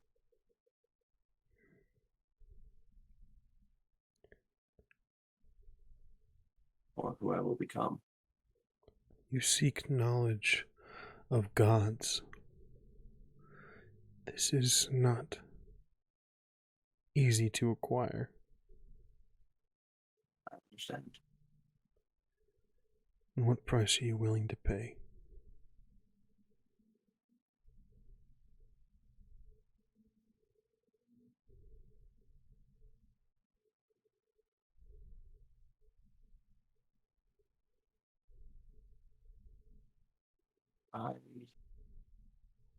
I think that this perhaps perhaps the most important thing that I could ask for, as material things, there is no scarcity there. There is no want or need for such things. So wanting for little, that would make this thing that I do not have hold a very high price to me.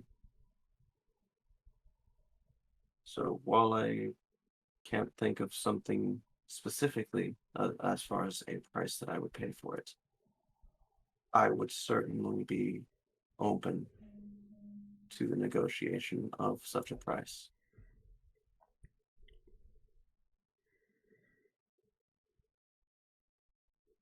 Now I have heard your desires, all of you.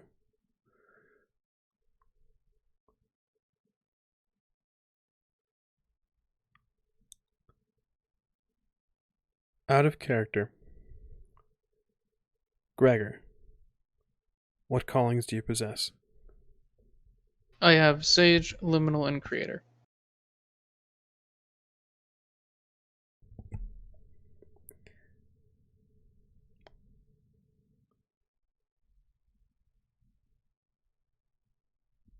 Cersei speaks, says, I am not so cruel that I would offer you a deal, waiting for you to accept without you knowing the price. Gideon, I will grant your wish. I will obscure your island in exchange for a piece of you. I require your blood. Thalis, I will take a bit of your magic. Gregor, as I will take some of yours.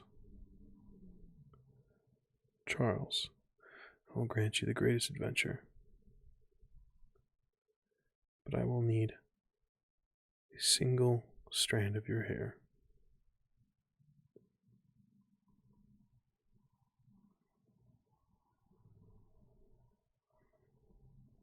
Gideon, I will grant your wish only so long as your friends accept my offer, for it is through their payment that yours will be complete. You don't need to make your decision now. By all means, stay. I will prepare a feast to celebrate your tenacity in finding this place. You may discuss amongst yourselves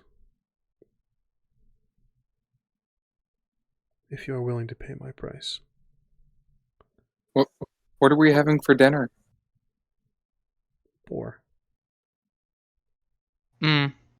Understood. I see no need to protract negotiations any further than necessary. It is pretty clear to me, and it should be clear to you, Cersei, that I would never attempt to compel my companions to pay a price on my behalf. Whether they choose to is obviously it's their decision to make.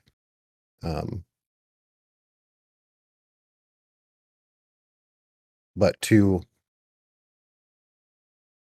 assert that the granting of the boon that I have requested is contingent upon their acceptance when they have not asked for it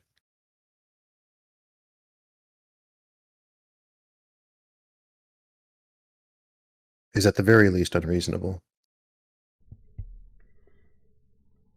I have goals of my own to complete, Gideon. If you find my offer unsatisfactory, you may simply leave. That's unexpected. We have been honest with you. I would ask you to return the favor, return the courtesy. Do you wish to use these items, these offerings, to compel us, to control us, to use us to your own ends? Never to use you. Never to control you. I find you all unshackleable. Your very companionship persists beyond what should be measurable. I would find a servant of any of your making far too difficult and far too exhausting to maintain. I'm going to create something. Something beautiful. Something you will come to realize.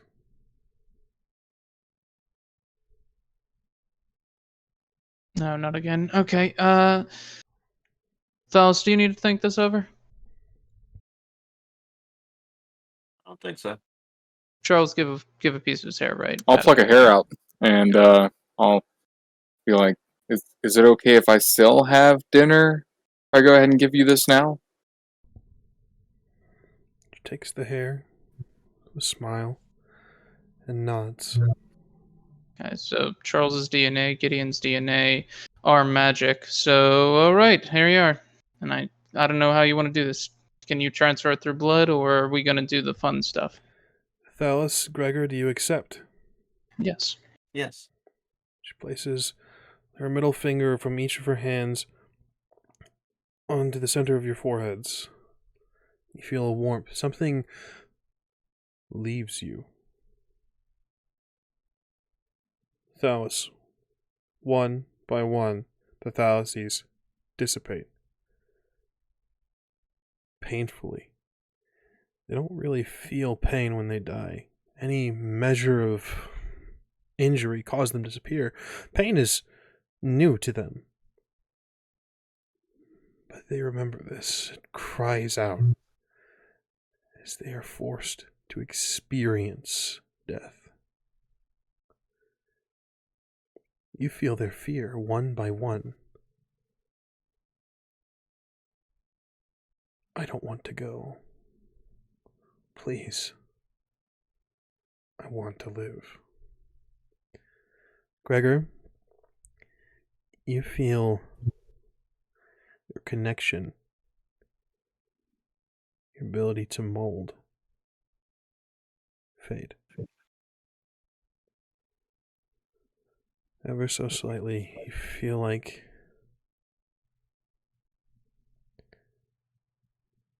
you've forgotten how to build.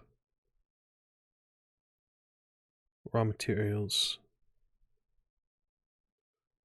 It'll take time to relearn.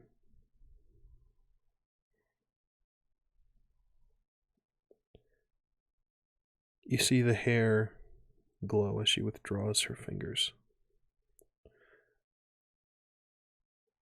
They've accepted, Gideon. Do you?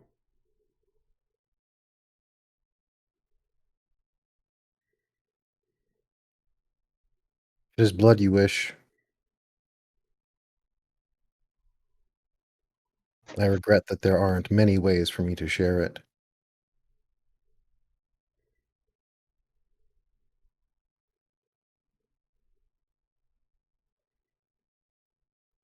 Save one. And Gideon bites down on his inner lip.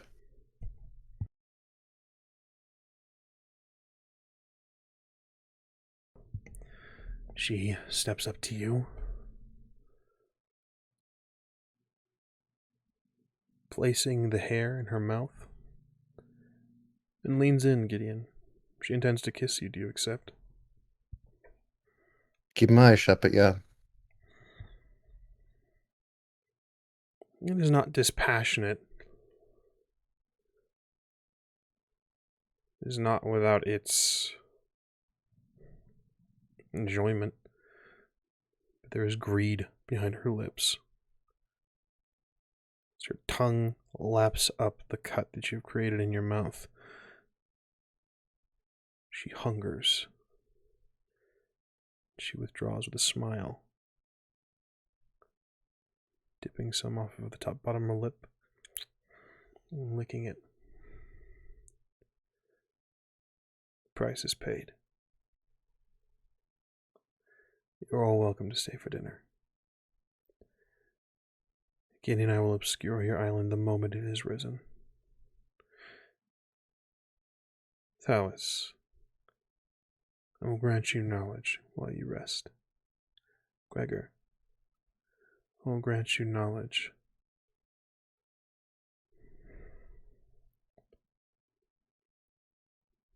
Difficult to grant you while you rest. Ask me any questions and I shall give them to you. Freely and without riddle. Charles,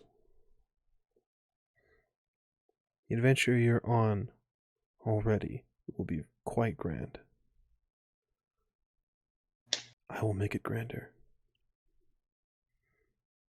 I will bring you joy and glory everywhere you set foot. The deal is struck, gentlemen. Will you be staying for dinner? It would be rude not to. Dinner You we have should been finish. you have been quite the gracious hostess. The nymphs notably have not left. Charles, you are still being kind of... I'm still prepared to cut it off.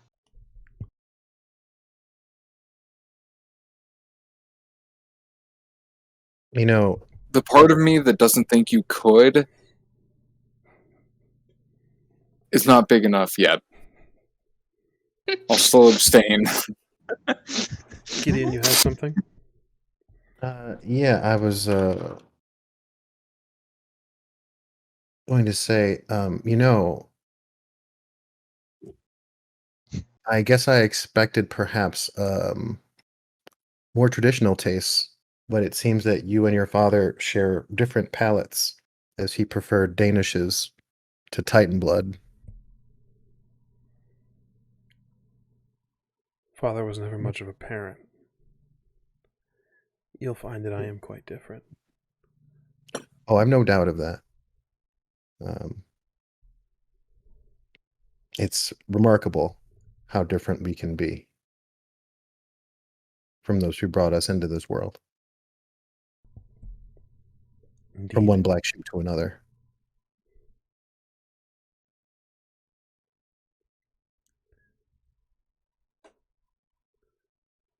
You may wander freely of my domain, gentlemen.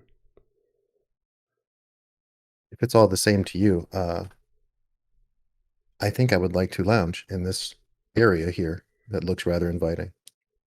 She nods. Does look quite inviting. I have some final steps to complete, if you'll excuse me. She steps away, waiting for an answer. Yes, Gregor. Before she goes, when you're done, I would like that question and answer section. Over dinner. Or if you'd like privately, after. I know Charles would like it to be privately. He doesn't enjoy knowledge of that kind. After then. Very well. I'm picking up that she stole my molded from clay knack, right? She, so 4 out of character knowledge. Here is what affects the 3 of you. Charles, you are, for the time being, going to suffer some complications in combat. A hero must suffer for them to have a grand story. You are going to have some complications. The results of that, whether they're +1 or +2, will be determined by the level of interaction and what you're attempting to do. It's not going to be incredibly detrimental. The things that she's taken from you all they're quite small. She's more borrowing. Gregor, your molded from clay is going to have an increased cost or complication to it as well, at least for the time being. These things are all also relatively temporary. Thalis, for the time being, yours is the one that I've thought through kind of in the moment the most. You, to create your Thalises, you require a single success. Any number of successes. For the time being, you're going to require 2 successes. Understood. Gideon, the result of what she's taken from you will be revealed likely this session. Okay. Sounds lovely. Fucking vindictive story guide right there. Just fucking. Um, I'll tell everybody but you. You don't get to know. We will take this opportunity to take our intermission. Thank you guys for sticking with us. I know we went a little bit past our normal intermission spot, but we got weird stuff going on, so we're gonna take this opportunity and take a quick intermission, and then we'll cut into some question and answers and dinner, perhaps. We'll see you guys very shortly. Give us 5 to 7 for tech and bio. See you soon. Fear. Nothing but fear. A government should fear their people, but what happens when a god is the government? Welcome back to Scion, Godsend. These are the questions we ask ourselves during intermission. Charles becomes the representative for China to the UN. That's what happens when a god is your government. Don't like that. I am the law. I am the law. You guys, last we left you, were left by Cersei to lounge, to freely explore, to do what you wanted to do until dinner. Gideon, you chose to lounge in the pit of pillows. Yeah, where my package is. I lounge with my package. Excellent. Does anyone else choose to lounge with Gideon? I will. That Excellent. looks like a very comfortable lounge area. So I would like to use Gideon's belly as a pillow. Gideon, do you allow this? Sure. It's warm. Perpetually warm. Almost uncomfortably so. Just enough to make you sweat a little and not be comfortable. Yeah. Gregor? The proverbial warm. I mean, primal. The description is primal flame suffuses you, turning the whole world into your tinderbox. Unquote. So yeah, I'm a little warm. It's like laying on a campfire. Perfect. Gregor, are you lounging? No, I've been given free reign to go through her island. I'm gonna make a mental map of this entire island if I can. Okay. I'll start with the palace. If somebody stops me, I'll be like, I was given free reign. I don't know what to tell you. Okay. I'm gonna walk anywhere that I'm allowed to. I'm a PI. I'm legally allowed to do everything here. You can't stop me. She said I could. The nymphs lounge with the 3 of you. A couple of them beckon back to Gregor to relax, hang out, just kick your feet up. Wine is poured. Grapes and appetizers are brought. Gregor, do you heed the nymphs? I don't imagine so. Yeah. I'm not gonna go near them. These are people who have made me come to the point of I will cut it off before I fall for your shit.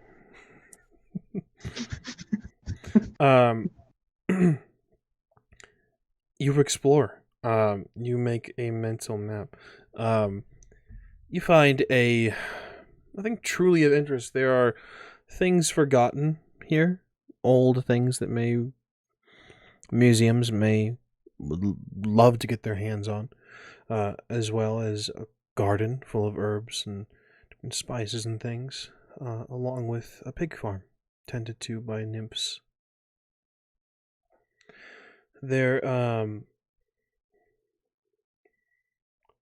not much here in way of interest, you would think. But you explore.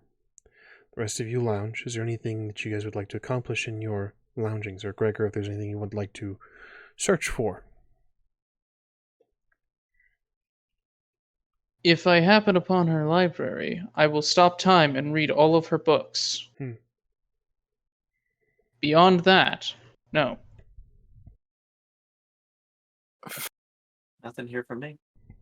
Eventually, would Gregor start becoming like noticeably older? Probably, depending on how much would time. He come back with his hair grown out a little, with how much like over time, you know? Well, probably, but reasonably, it would take him a library to read an entire library not that long because he can speed read. And as if he can read, say, a textbook a minute, and the library doesn't have all textbooks in it, he should be able to knock out a library in like 8 hours or so, which isn't that long. My only question to you, Gregor, in this or Charles, please go on, continue. I was going to say, so like a noticeable stubble. Yeah, a noticeable stubble every once in a while would occur on him, but beyond that, probably not, because we're also, especially once we reach demigod, I don't imagine we age that much. So we're just sitting there like, man, you grow. Like, your facial hair growth is the most unpredictable fucking thing. Like, yes. Gregor, do you read Greek? I do not, but I can memorize the symbols and learn Greek later. You may do this. A very roundabout way to gather Circe's library, but noted. Using Master of the World or Palace of Memory. Palace of Memory in conjunction with what is the boon called, which will require me to imbue and wear a temporal shift and my speed reading to enable me to just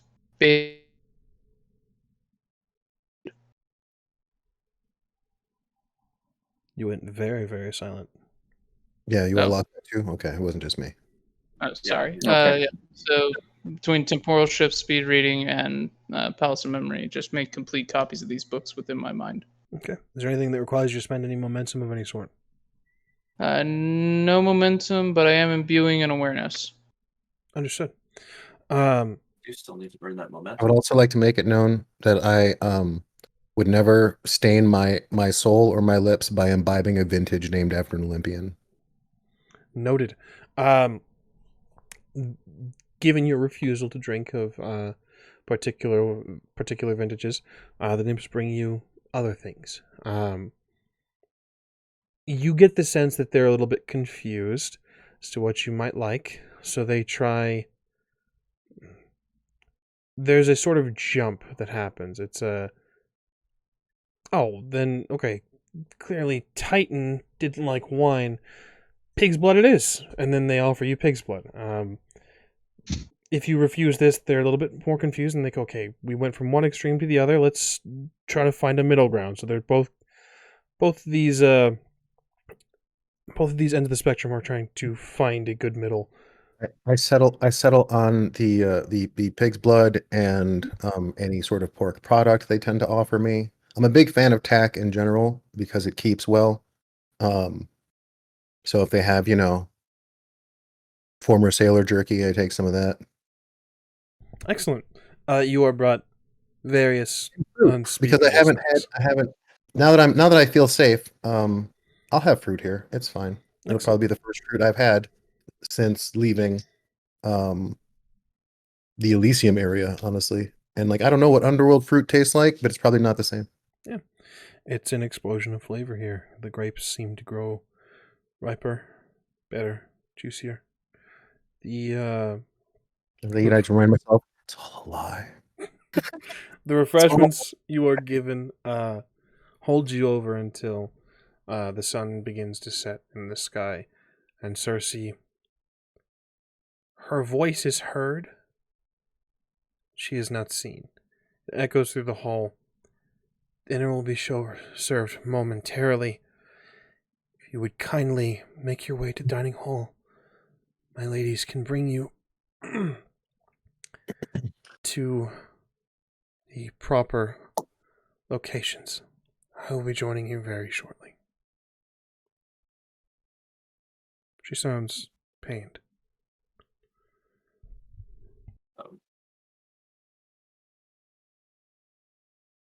Sure, that's nothing to worry about. I will remove Charles, and then I gather my things.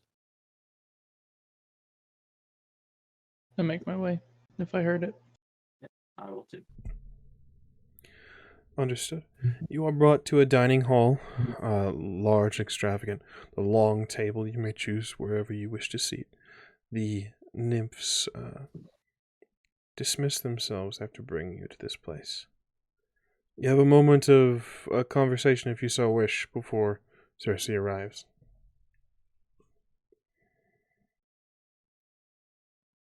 Can either of you two read Ancient Greek? You mean Greek? Those are two different languages. Not to me. You speak. So I can. I'll plop you in Athens right now, and you'll be able to talk to people. Is what you're saying? Yes. Okay, good. I'm gonna have a lot of stuff for you to translate later. Translate. Yes. That Don't worry sounds about it. not exciting.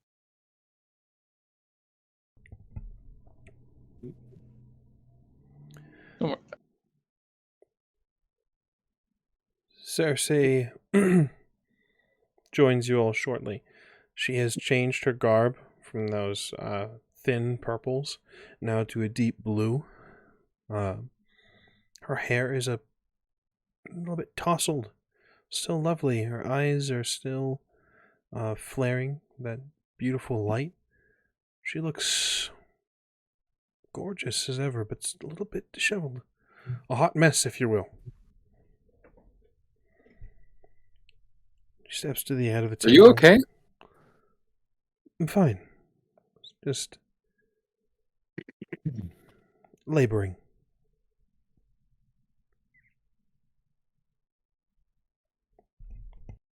Yeah, I will sit at either her left or her right. Sit at the other one. Whichever he goes with, I'll sit at the opposite. I'll sit next to Gideon. Understood. Gregor? I'll sit next to Charles on the opposite side of Gideon, as far away as from her as I can. Reasonably, I would have sat farther away if they would have sat farther away, but they had to go sit up next to her like crazies. You guys take your seats. The empty plates and platters begin to fill. She waves her hand with fruits, cheeses, salads, and an extravagant array of boar, stuffed and roasted. It's quite the spread. She says, "Please, make yourselves at home. Consume. Regain your strength." Just make myself at home. I consider setting this whole place on fire. For like a moment. But I'm pretty sure that's not what she meant. So I start eating instead. I will also partake in the cannibalism. That's cannibalism, but I will eat as well. Thank you for the food. And then Charles will start eating. Charles, you thank her, and then the rest, all of you consume. You eat. Notably, Thalis and Gideon, I think you two would notice the most. There is no thanks given here. There is no effort to thank the gods for this bountiful meal. Oh, I'd have been really surprised if there were. I got some weird looks from me, and like, who'd you piss off? You guys eat. The scene is yours if you wish to have conversation. If not, the meal can progress with small talk. Can I get seconds if I show you my sticker that says I swam in the river of Styx? You were entitled to seconds anyway.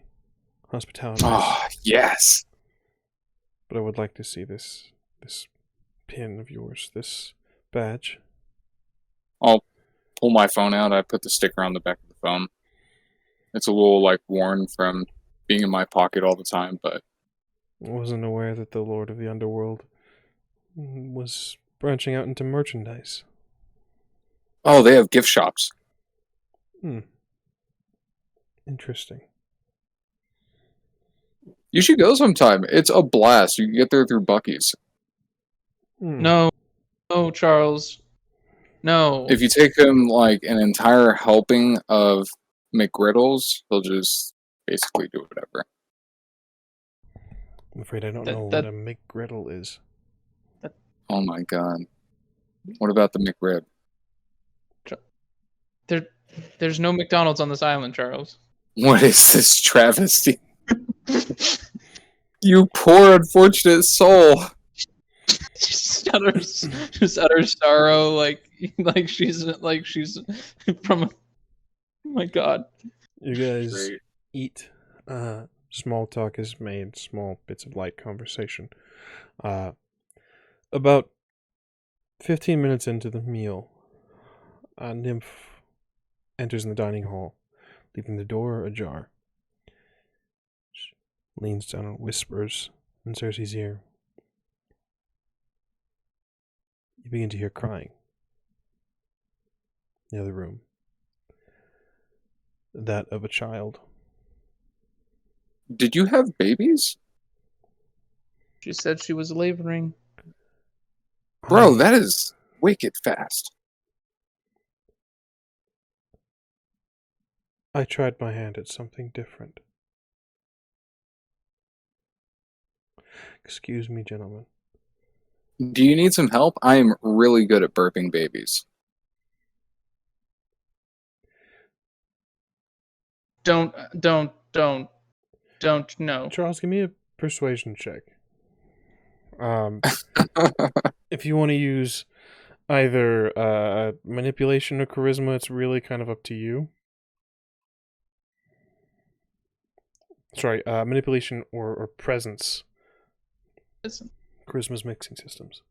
I would like to use presence and empathy, if that would be okay. Describe to me how and why. Being empathetic towards like someone actually being motherly to their child. Being empathetic to like wanting to be a part of that and see what that looks like.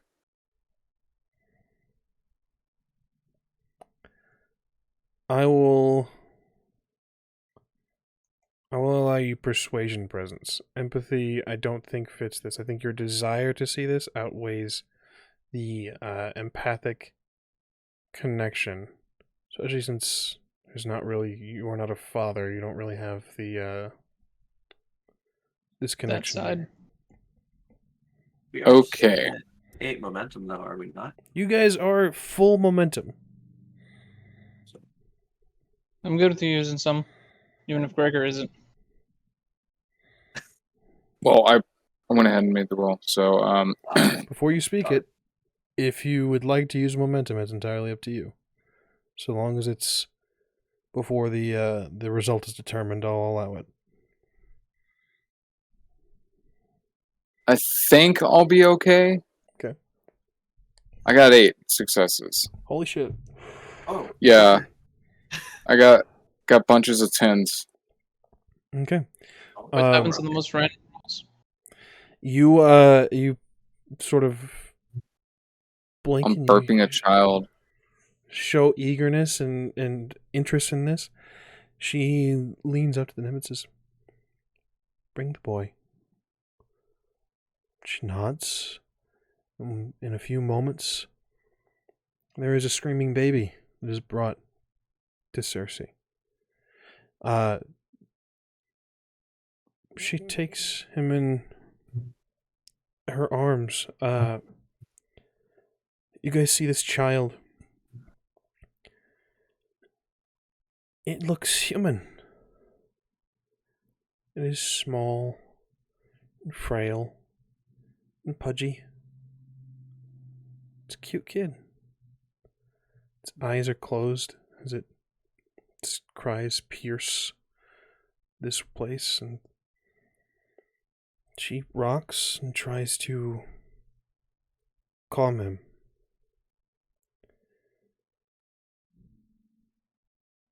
Doesn't quite let up, though.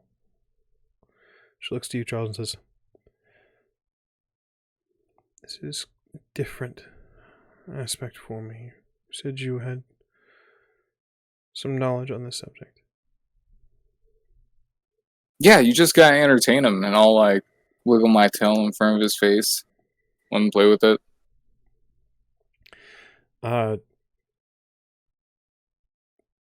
Charles, go ahead and give me a roll. Presence or manipulation, whatever you think you need to entertain a baby. Still sticking with empathy. You've been a baby before. Okay, You're full of childlike wonder. I got 4 successes. 4 successes. The cries begin to kind of subside. They turn to giggles as the kid kind of reaches weakly and sort of just flailing. Grips your tail. It hurts. God. It's like a death pinch. His tiny hand grips your tail, just kind of wiggles it. Charles, the tail is an extension of your spine. This is painful. Strong will attack, huh? You okay, Charles? Dude, this hurts so bad. I wish Maj was chanting right now. The child's eyes open, and there's a small smile. His gummy, no teeth. Its eyes betray the look of this babe. Its irises are red like flames.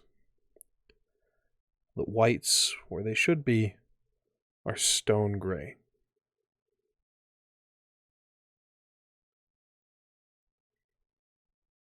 It giggles. Wiggles your tail. I probably unconsciously turn the entropic eye to this child.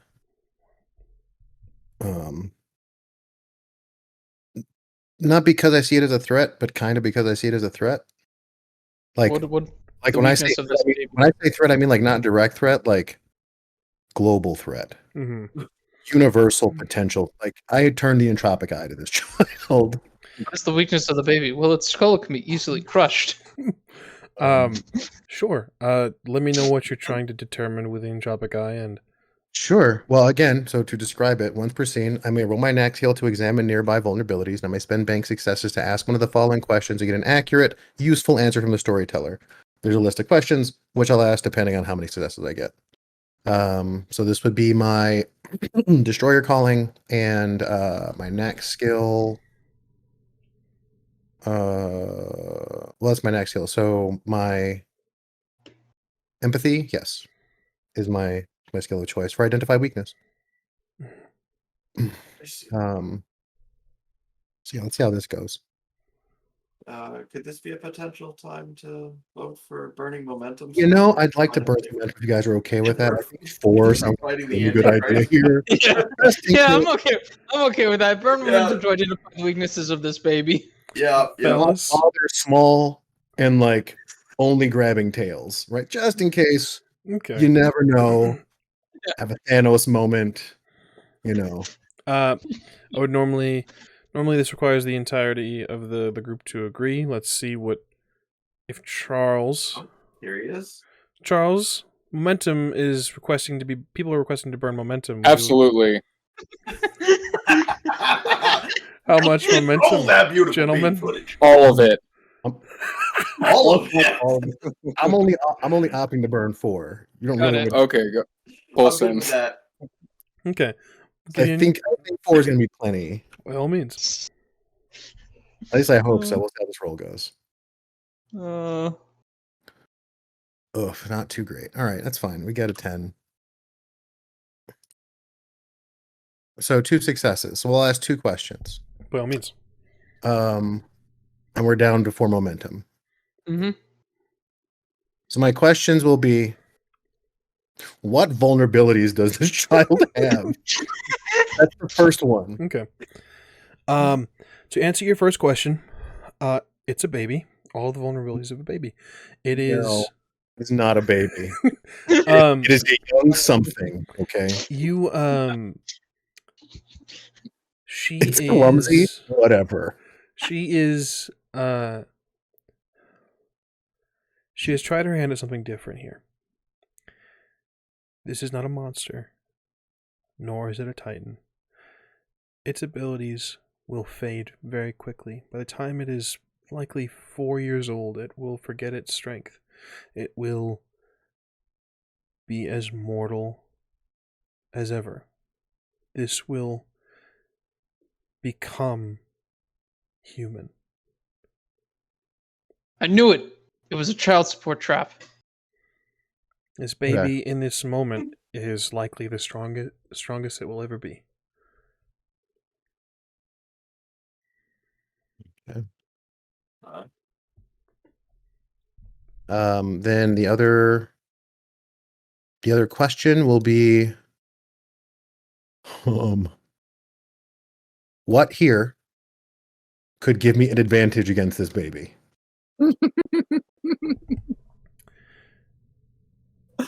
Gideon, Cersei has created this thing and is deriving this as an experiment, but also likely to be maybe a teacher or maybe cruel, particularly to you. This thing will hurt you one day.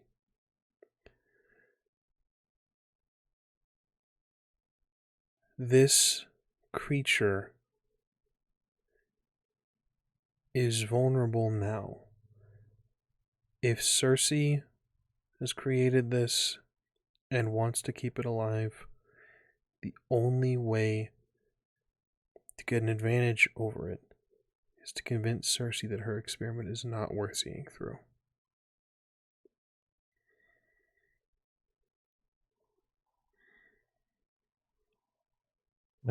Gideon will pause his meal, and for the first time look from the child's eyes to Cersei's.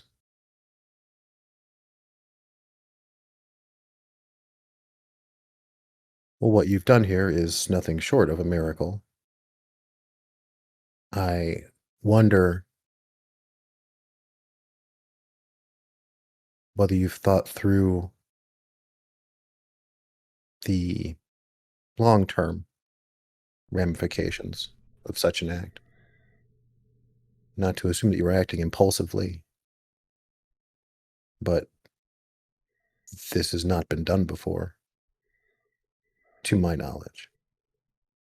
Nor I expect will it ever be done again. I'm interested.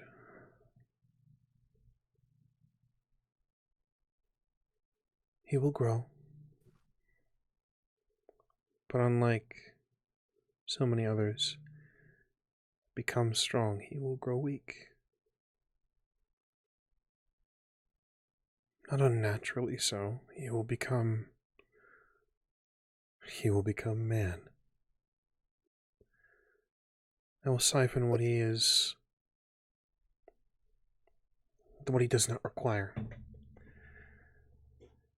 But he will also have the knowledge of having once been not mortal. And that resentment,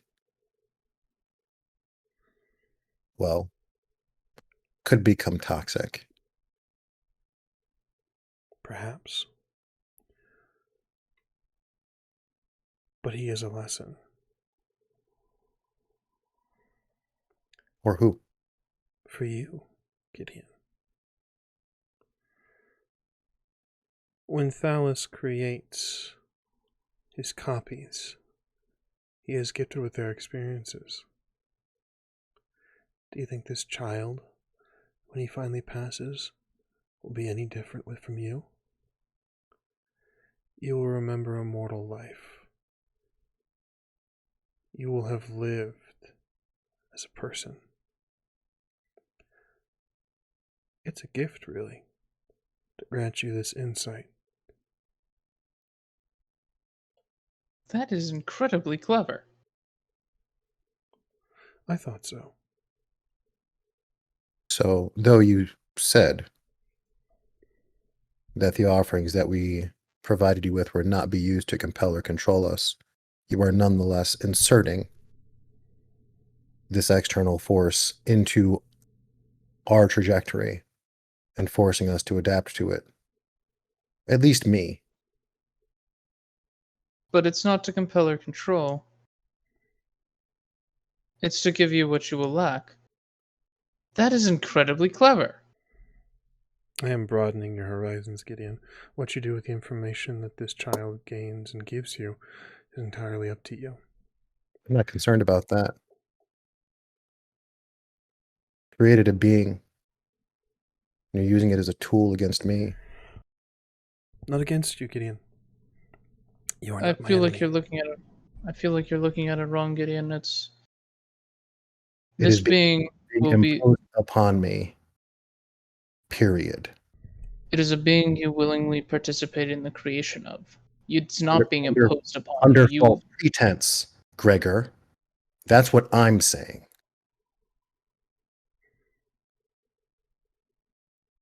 All right. Yes, you didn't know this creature would be created. However, all this does is give you more knowledge. Is that bad? Is that knowledge going to affect you? Do you really believe yourself so flimsy of will that the knowledge of this creature, this child life is going to alter your very existence? My If fragility. that was the case, My then fragility and my fragility is not what I'm calling into question here. This child has been bound to me. of your own will and volition. No, again, it was under false pretense. And again, I can acknowledge that. What I can't abide is that the child has no choice here. And that is where you have wronged me, Cersei. The child will live a life free. Completely free, correct? If it decides to pursue this path of a Scion, you would allow it to become a chosen Scion of a god? It has free will as every other creature does. It'll be raised here? Unbound. Will it be raised here, or will you find a mortal family to take care of it? I'm going to try and Indiana Jones swap out my tail for the car keys of the car that I left back in New York. Go ahead and give me a dexterity. A dexterity roll on whatever skill you think you would need to do so. I'm going to use close combat. Oh my god. Fitting. Hopefully you don't need those keys anymore.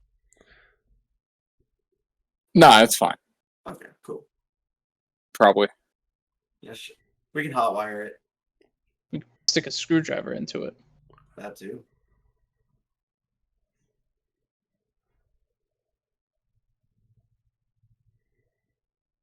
There All we right, go. I got 4 successes. You do this. Cersei continues.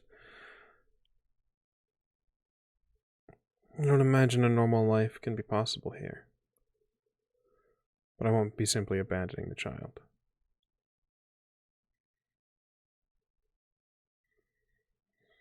I asked you, Gideon,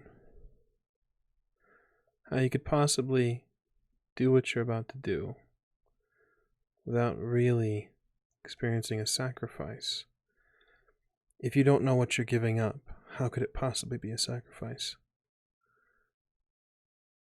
Through this, through the child's experiences, you will know exactly what it is you're missing out. What peace you will be sacrificing. And you'll be all the better for it, I think. But of course, unlike you accuse me, I'll not be forcing anything on you. What you do with the information is yours. The burden Your has already choice. been forced, Cersei, and it is not the burden you decided to place upon me. I agreed to the price. The burden is placed on this child and the life it will be forced to lead without power, knowing it once had it, in a place where peace will be manufactured. In this place. Because this, like it or not, is not peace. This is isolation and seclusion. There is no threat of war here. There's no threat of strife here. So this cannot be peace. The child will Peace be only given means an opposition to opportunity. hostility. Child will be given an opportunity to live elsewhere. And he has a car and a job at Domino's, based on the keys he has. Indeed. Indeed. According Charles does point that out. He already got a job. That's quite the effective child. But reasonably, Gideon, if she's already agreed to be willing to let it make its own decisions, willing to let the child do as they will, if you have no problem with understanding the life of this being, then and she's going to give it the freedom you desire it to have, I see no reason for you to object.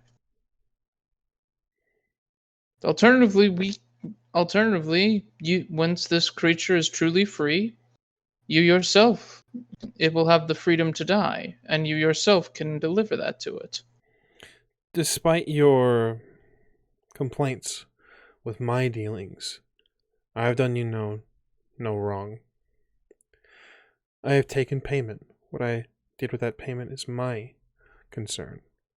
None of us asked to be alive, Gideon. None of us asked to be created or born. You say I've taken a choice away from the child of what? Life or non-existence? It is a choice that is taken from all of us.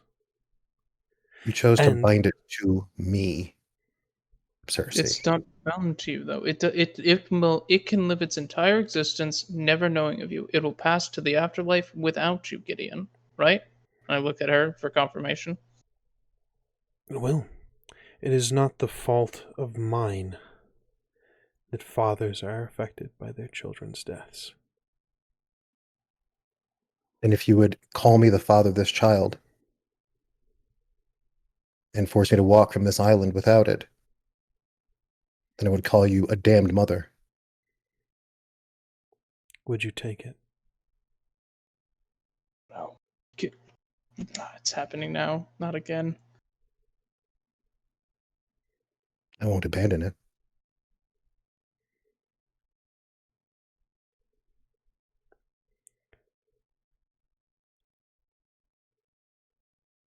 Then we're simply arguing custody. Perhaps The courts always go in favor of the mother Gideon. Just give up now. No, I don't believe we are. I don't believe we're arguing custody one bit. You agreed to grant my boon. You would hide my island when I raised it. You would raise this child on your island, giving it free rein to go where it may.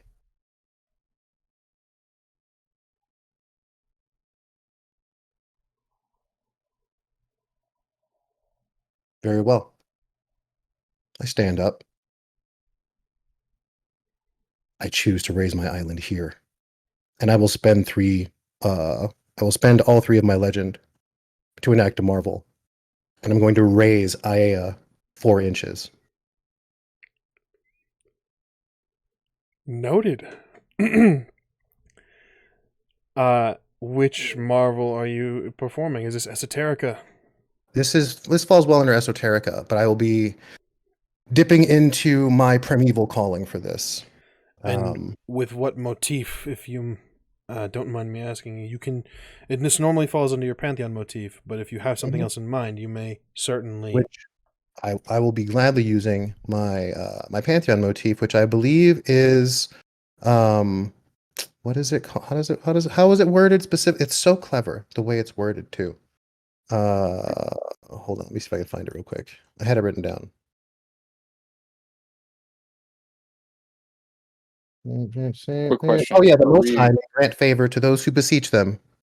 So in this instance, I am the Most High, and I am granting favor to my child, as I will not see them imperiled by the powers that would bind them. So are we fucking this place up? Is that what's happening right now? No, I think he's being dramatic like normal. And he's just wasted the boon that she's given. You perform a marvel. The world shakes beneath all of your feet. You feel the palace shift as Aya is lifted. How tall, Gideon? Well, I said 4 inches. 4 inches. An entire island is raised 4 inches from beneath the sea. The shoreline grows. The sands damp, now exposed to the setting sun.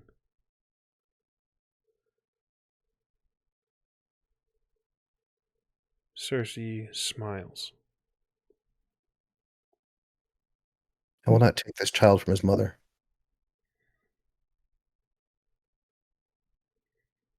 We will create our base here.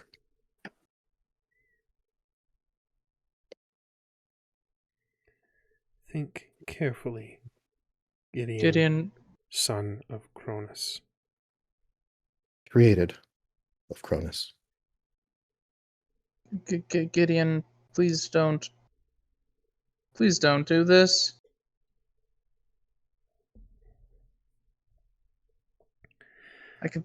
Is this your will? Well, the child is half yours, it seems. If you wish to be a mother to it, you would not see it leave this place. She said you could take it. She said it could leave. Bring it with us. We can go. You're literally arguing. Your argument is against yourself at that point. She rises, steps over behind you, Gideon, to Charles. She now is on your left, Gideon, and on your right, Charles. She reaches down and takes the baby and leans down. Level her eyes with yours, Gideon. Cheek to cheek. She tilts her head and says, "Would you like to hold him?" And that is where we'll end today's session of Scion Godsend. Oh!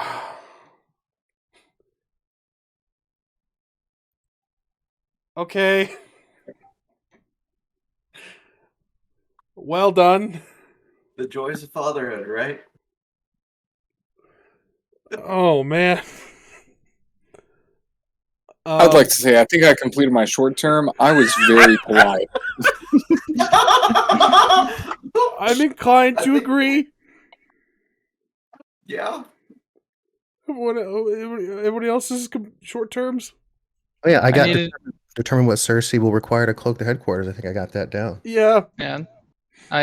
Mine was acquire her awareness, her knowledge of the mythos. I haven't done that yet. Okay. Mine was Just have ask her permission. what she knows about Poppy. Okay. So Yes. So we got Gideon and Charles that completed the short terms. Thalis and Gregor. You said Thalis, yours was to ask or was to ascertain? yeah, mine was to inquire about the information that she had.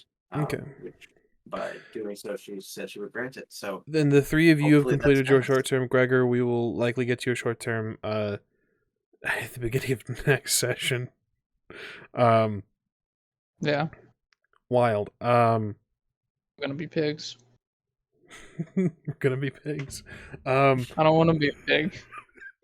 Could you imagine Gideon Danger as a boar, dude? That'd be the most horrifying feral creature known to me. No. She's gonna turn him into a guinea pig, like in those books. That's a war pig. Well done, guys. Wild. We'll deal with XP off screen. However, as usual, I'd like to ask if anyone has anything to plug. I have a question. Your question. With Gideon being turned into a war pig, would he still have his powers? Because according to Ozzy Osbourne, no more war pigs have the power. Anyone have anything to plug? No. Yeah. I do not. I do. Yeah, I'm LECO Rodriguez, certified personal trainer, specialized in weight loss and body recomposition. If you are tired of one-size-fits-all fitness plans and fad diets that are doomed to fail, visit teamleco.com for a free consultation. Or hit me up on Twitter at teamleco, TEAMLECO, and either slide into my DMs and ask me questions you aren't afraid to ask public, or ask me questions in public and I won't shame you. So, As per the past few times, I'd like to hype LECO's stuff up as well. I'm a member of the team, not as a trainer or anything like that, but as a client. Most of the time, so I fall victim to the habit of falling into working out and then stopping, and then working out and stopping, or dieting and then stopping, dieting and then stopping. Since I've joined up with LECO for personal training and for nutrition help, I haven't stopped. So that's weird. Yes, there's been like slip-ups and whatnot, like the past couple weeks because of marketing. I've been rough. It's been a little bit rough, but I have not stopped maintaining my fitness goal, or at least keeping that in sight.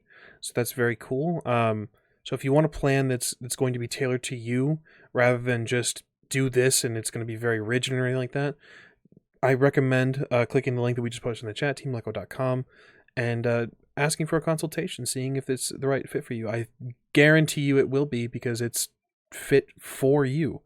It's I very would never cool. make that guarantee, by the way, because it's not for everybody, Fair enough. but we'll do our best, yeah. Yeah, it's very cool. It's very cool to have something that doesn't feel as restrictive, because it's built around what your wants and goals and needs are.